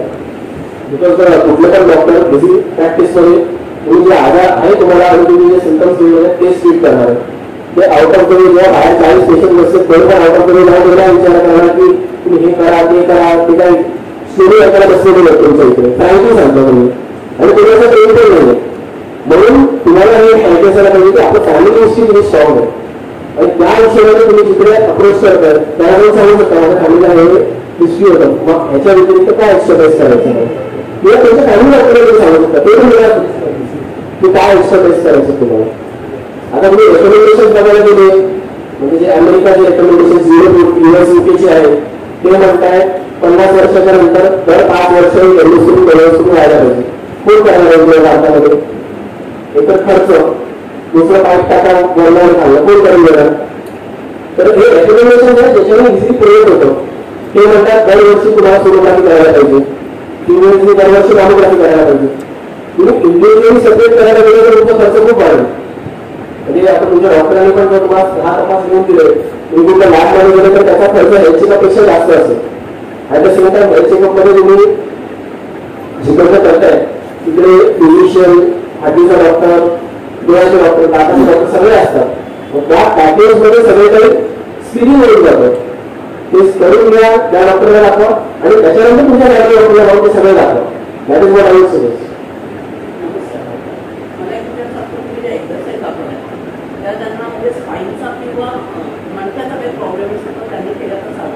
हो, त्याच्यामुळे स्पाईनला स्ट्रेस देतच नाही ना आपण. स्पाईन आपण बेंड तर असं वाचतो किंवा असं असं नाही केलं तर स्पाईनचा प्रॉब्लेम आहे. आपले सगळे स्ट्रेटच लागतो. थोडी केलं. येस ठीक आहे. हॅलो, माझं नाव आहे दिलीप जोसेकर, 71 वयाचा आहे. साधारण 8-10 मिनिट मला थोडी चक्कर आली होती. तर मी माझ्या डॉक्टरकडे गेलो. ते म्हणाले की वयानुसार तुम्हाला चक्कर आली, लगेच 10 सेकंदात तुम्ही रिकवर झालो. त्याला काय म्हणतात माहिती नाही, त्याच्यावर तुम्ही व्हिडिओचा बनवला आहे तर आठवत नाही मला. तर 10 सेकंदात मी उठलो, पाणी मारलं, ओके झालं. माझ्या डॉक्टरकडे गेलो, त्यांनी सांगितलं की ही स्लिपेट काय हां त्याची चक्कर आहे, ती वयानुसार होते. स्लिपच नाही, ब्लड फ्लोचा प्रॉब्लेम आहे मेंदूला आणि जे वयानुसार होतं. त्याची मला इको स्क्रीन चालू केली, त्याच्यानंतर मी 2D एक्को केला. बरोबर, मला आवड आहे, सगळ्या टेस्ट केल्या. 2D एक्कोमध्ये pulmonary hypertension. माझ्या डॉक्टरने सांगितलं आता तुझ्या हायपरटेन्शनच्या गोळ्या चालू करायला पाहिजे, जन्म बघ करायला लागतो. मला जन्मावरून नाही घ्यायचं हायपरटेन्शन. इको स्क्रीन घेतली ठीक आहे, तर पातळायच्या त्या सगळेजण घेतातच, घ्यायलाच पाहिजे म्हणतात 70 वर्षांनंतर.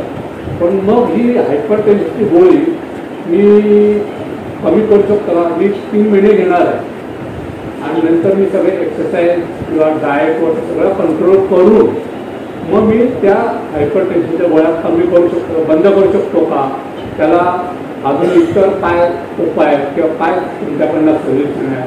डाएट वाईज माझे अजून दुसरे एक्सरसाइज तर मी करतो, पण अजून वॉकिंग तर मी दररोज 1 तास करतो. त्या व्यक्तीचं 1 तास भरपूर हा जास्त करतोय, पण ती नाही केलं तर मला झोप येणार नाही इतकं बरोबर. तर मला हायपरटेन्शनच्या गोळ्या म्हणजे पल्मनरी हायपरटेन्शनच्या गोळ्या कमी करायचे त्यासाठी तुमच्याकडे काय उपाय आहेत. आणि दुसरा प्रश्न, जनरली वयस्कर लोक बाथरूममध्ये वगैरे पडतात, त्यासाठी आपल्याला बाहेर पडल्यानंतरच आपण डॉक्टरकडे जातो. तुम्ही काय सांगितलं, पडायच्या अगोदर जा, म्हणजे आता आपण 60-70 आहोत, मग त्यासाठी बोन डेन्सिटी टेस्ट करायचे, त्याचा खर्च किती आणि कुठल्या डॉक्टरकडे, जनरली तुमच्याकडे जायचं की ऑर्थोकडे जायचं. Okay, thank you. तुमच्या 2-3 आपला तुमचा डॉक्टर म्हणतो सेक्रेटरी काय पण त्याला क्लेम नाही करत. वयामुळे तुम्हाला झालेलं नाही. तुम्ही आधी पण टॉप मध्ये बोलले, डॉक्टरच म्हणतात वय झाल्या म्हणून तुम्हाला त्रास झाला, वयाचा त्रास नाही, ठीक आहे, तुम्हाला चक्कर आले. आता ते पल्मोनरी हायपरटेन्शनमुळे जनरली चक्कर येत नाही, ते दुसरं काहीतरी आहे कंडिशन ज्याच्यामुळे झालेलं आहे. तिसरी गोष्ट बघा, शरीरातलं हाय ब्लड प्रेशर आणि हार्ट मधलं हाय प्रेशर दोन वेगळी असतात.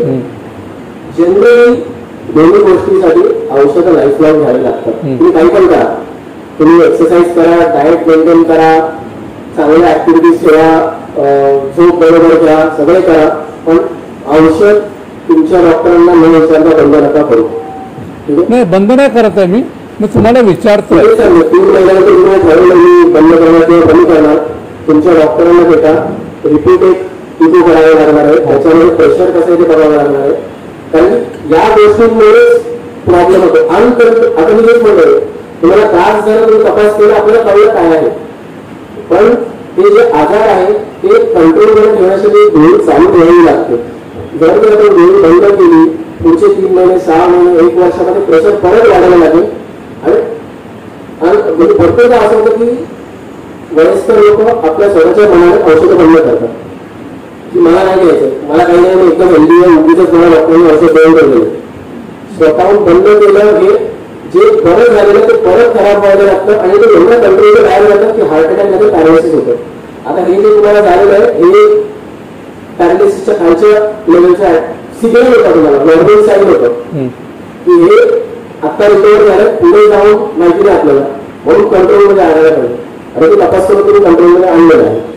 तर माझं सजेशन आहे, तुमचे जे ऍक्टिव्हिटीज आहेत, 1 तास चालणं, रात्री बरोबर झोपणं, जेवण वेळेवर खाणं, सगळं चालू ठेवा, पण औषध बंद करण्यासाठी तुमच्या फॅमिली डॉक्टरांना देतात, ते तुम्हाला इन्व्हेस्टिगेट करून मग सांगतील की कमी करू शकतो का बंद करू शकतो. ते हा तुम्हाला प्रश्न विचारतोय मी माझ्या डॉक्टरांना विचारलं तर माझं जे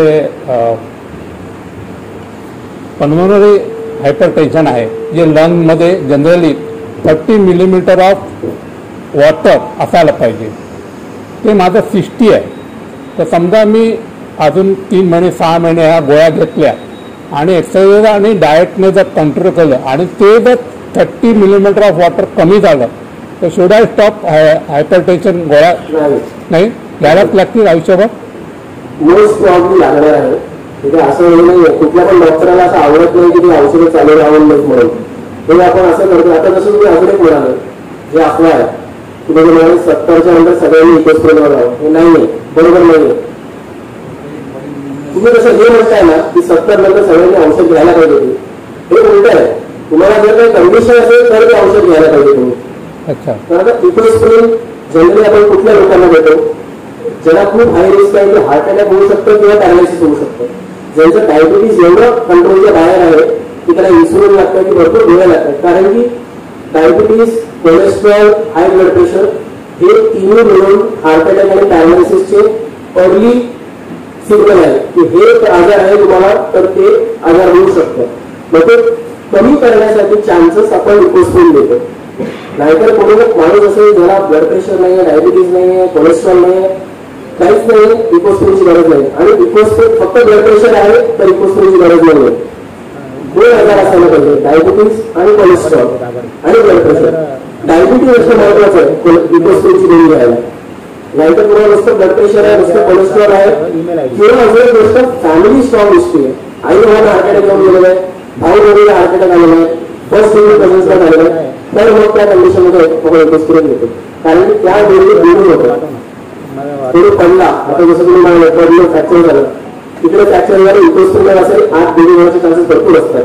किंवा डोक्याला मुखावर झालं ब्लिडिंगचे. मग आपण प्रत्येक वेळेचं रिस्क आणि बेनिफिट बघतो देण्याच्या आधी की याच्यामुळे नुकसान होणार आहे तर त्याला फायदा होणार आहे.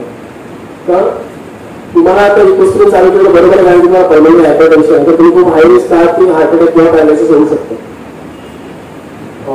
तिसऱ्या गोष्ट तुम्ही जे म्हणाले पडण्याचाही वेळ आहे.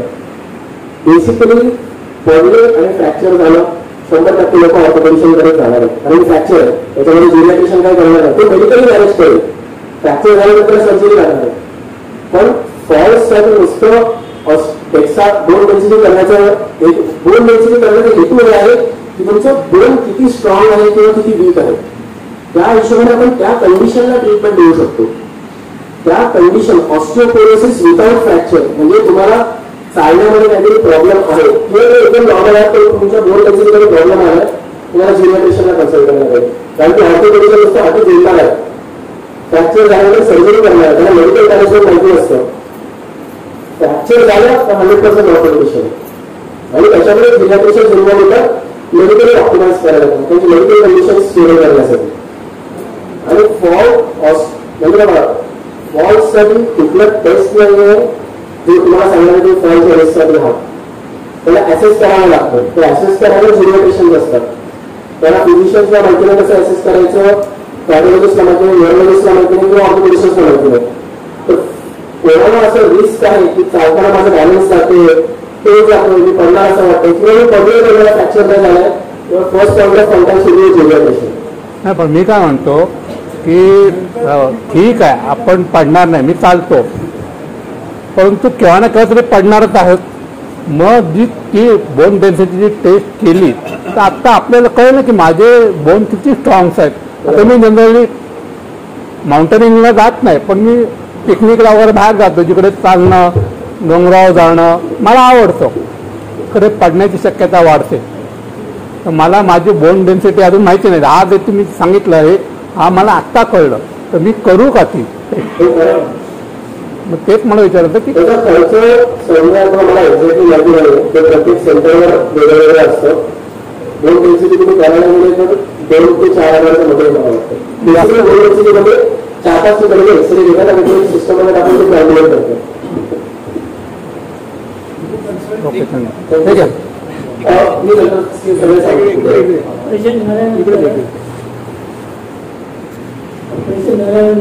बरेच वेळा पुढचं पेमेंट आणि विचारांचं ॲडवाइस केला जातो. सर्जरीनंतर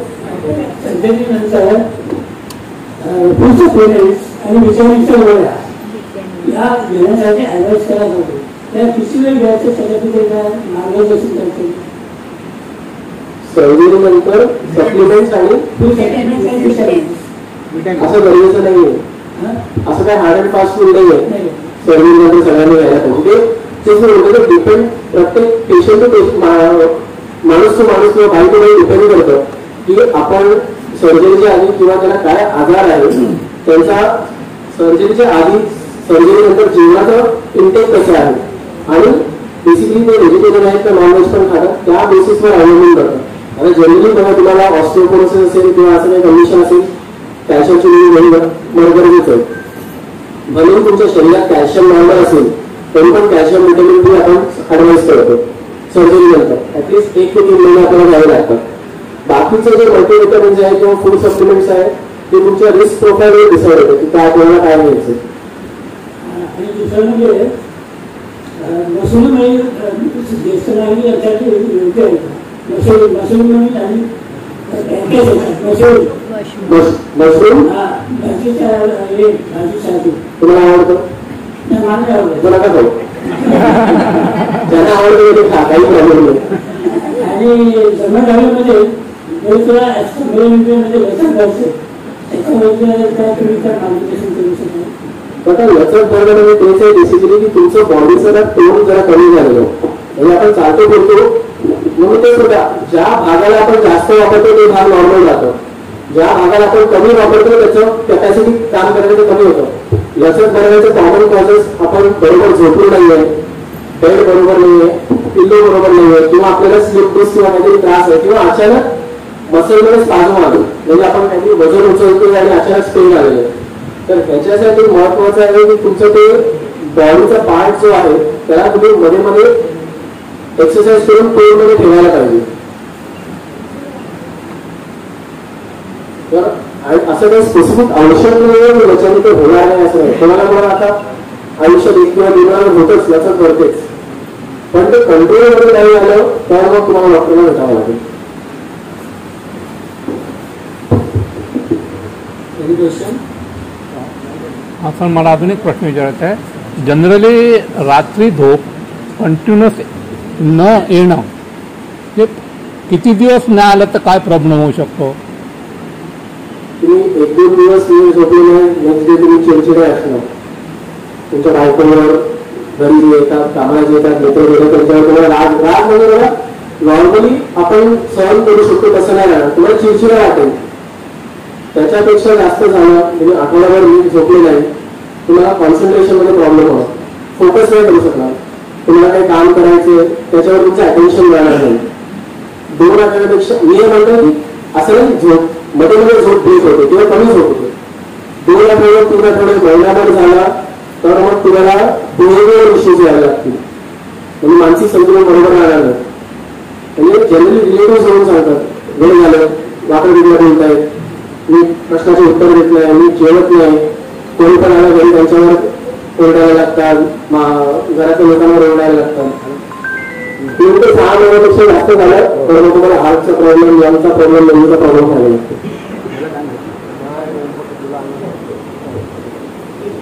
लास्ट प्रश्न आहे, डायबिटीस मध्ये आपण शुगर कंट्रोल वगैरे हवा घेतो, पण नॉर्मल माणसांसाठी सुद्धा साखर किती असावी? तर बघा, शुगर बेसिकली कार्बोहायड्रेट आहे, ते खूप वन इम्पॉर्टंट सोर्स आहे एनर्जीसाठी, that is the fastest source of energy. पण नॉर्मल म्हणजे ज्याला डायबिटीज नाही आहे, जर आपण वर्षानुवर्ष चेकअप करूया आपल्याला कळेल आपलं रिस्क प्रोफाईल काय, आपण नॉर्मल मध्ये आहोत का डायबिटीज, प्री डायबिटीज आहोत का डायबिटीज मध्ये आहोत. डायबिटीज लोकांना तर ऑलमोस्ट अवॉइड करायला पाहिजे. अदर दॅन दॅट जे आपले नॉर्मल पेशंट असतात, असं रेकमेंडेशन स्पेसिफिकली नाही की तुम्ही दिवसाला किती ग्रॅम घेऊ शकता म्हणून, पण at the same time over नाही करू शकत तुम्ही. म्हणजे प्रत्येक जेवणात मी भात खाणार आहे, बटाटा खाणार आहे, प्रत्येक चहा कॉफी बरोबर मी 3 चमचे साखर घेणार आहे, ते नाही चालणार आहे. प्लेन शुगरपेक्षा किंवा ब्राऊन शुगरपेक्षा आर्टिफिशियल स्वीटनर्स जे येतात ते स्टडीजने प्रूव्ह केले की ते बेनिफिशियल आहे to control the sugar levels. So that may be suggested with tea or coffee. At the same time, specifically आता साऊथ इंडियन जे असतात, भात शिवाय जेवण बनवून राहू शकतात, भातच खाणार, काही कमी करा तुम्ही. भातचा इंटेक कमी ठेवा. बघा आपल्या जेवणामध्ये प्रपोर्शनॅलिटी महत्वाचं आहे. म्हणजे भात, प्रोटीन्स, मिनरल्स, म्हणजे भात, डाळ, भाजी, ग्रीन व्हेजिटेबल्स जास्त महत्वाचं आहे. बटाटा खूप आवडतो सगळ्यांना, पण that is actually the worst vegetable green. त्याच्यामध्ये एवढे कार्बोहायड्रेट्स असतात की ते शुगरला इन्स्टंटली वाढवतात. आणि मग प्रॉब्लेम कसं होतं की जे आपण नॉर्मल लोक पण असतो, आपण आपल्याला काय ना काय पण बॉडीला ते ऍडजस्ट होतं की त्याला एवढं कार्बोहायड्रेट पाहिजेच. मग तेवढं प्रॉब्लेम होतो की कार्बोहायड्रेट इंटेक कमी झालं की अचानक बिहेवियर इश्यूज यायला लागतात, इरिटेशन व्हायला लागतं, हातपाय सरकारायला लागतात, ते इश्यूज होतात. सो जेवढं कमी घेऊ शकतात तेवढं चांगलं. नमस्कार, मी दाभाडे बोलतो.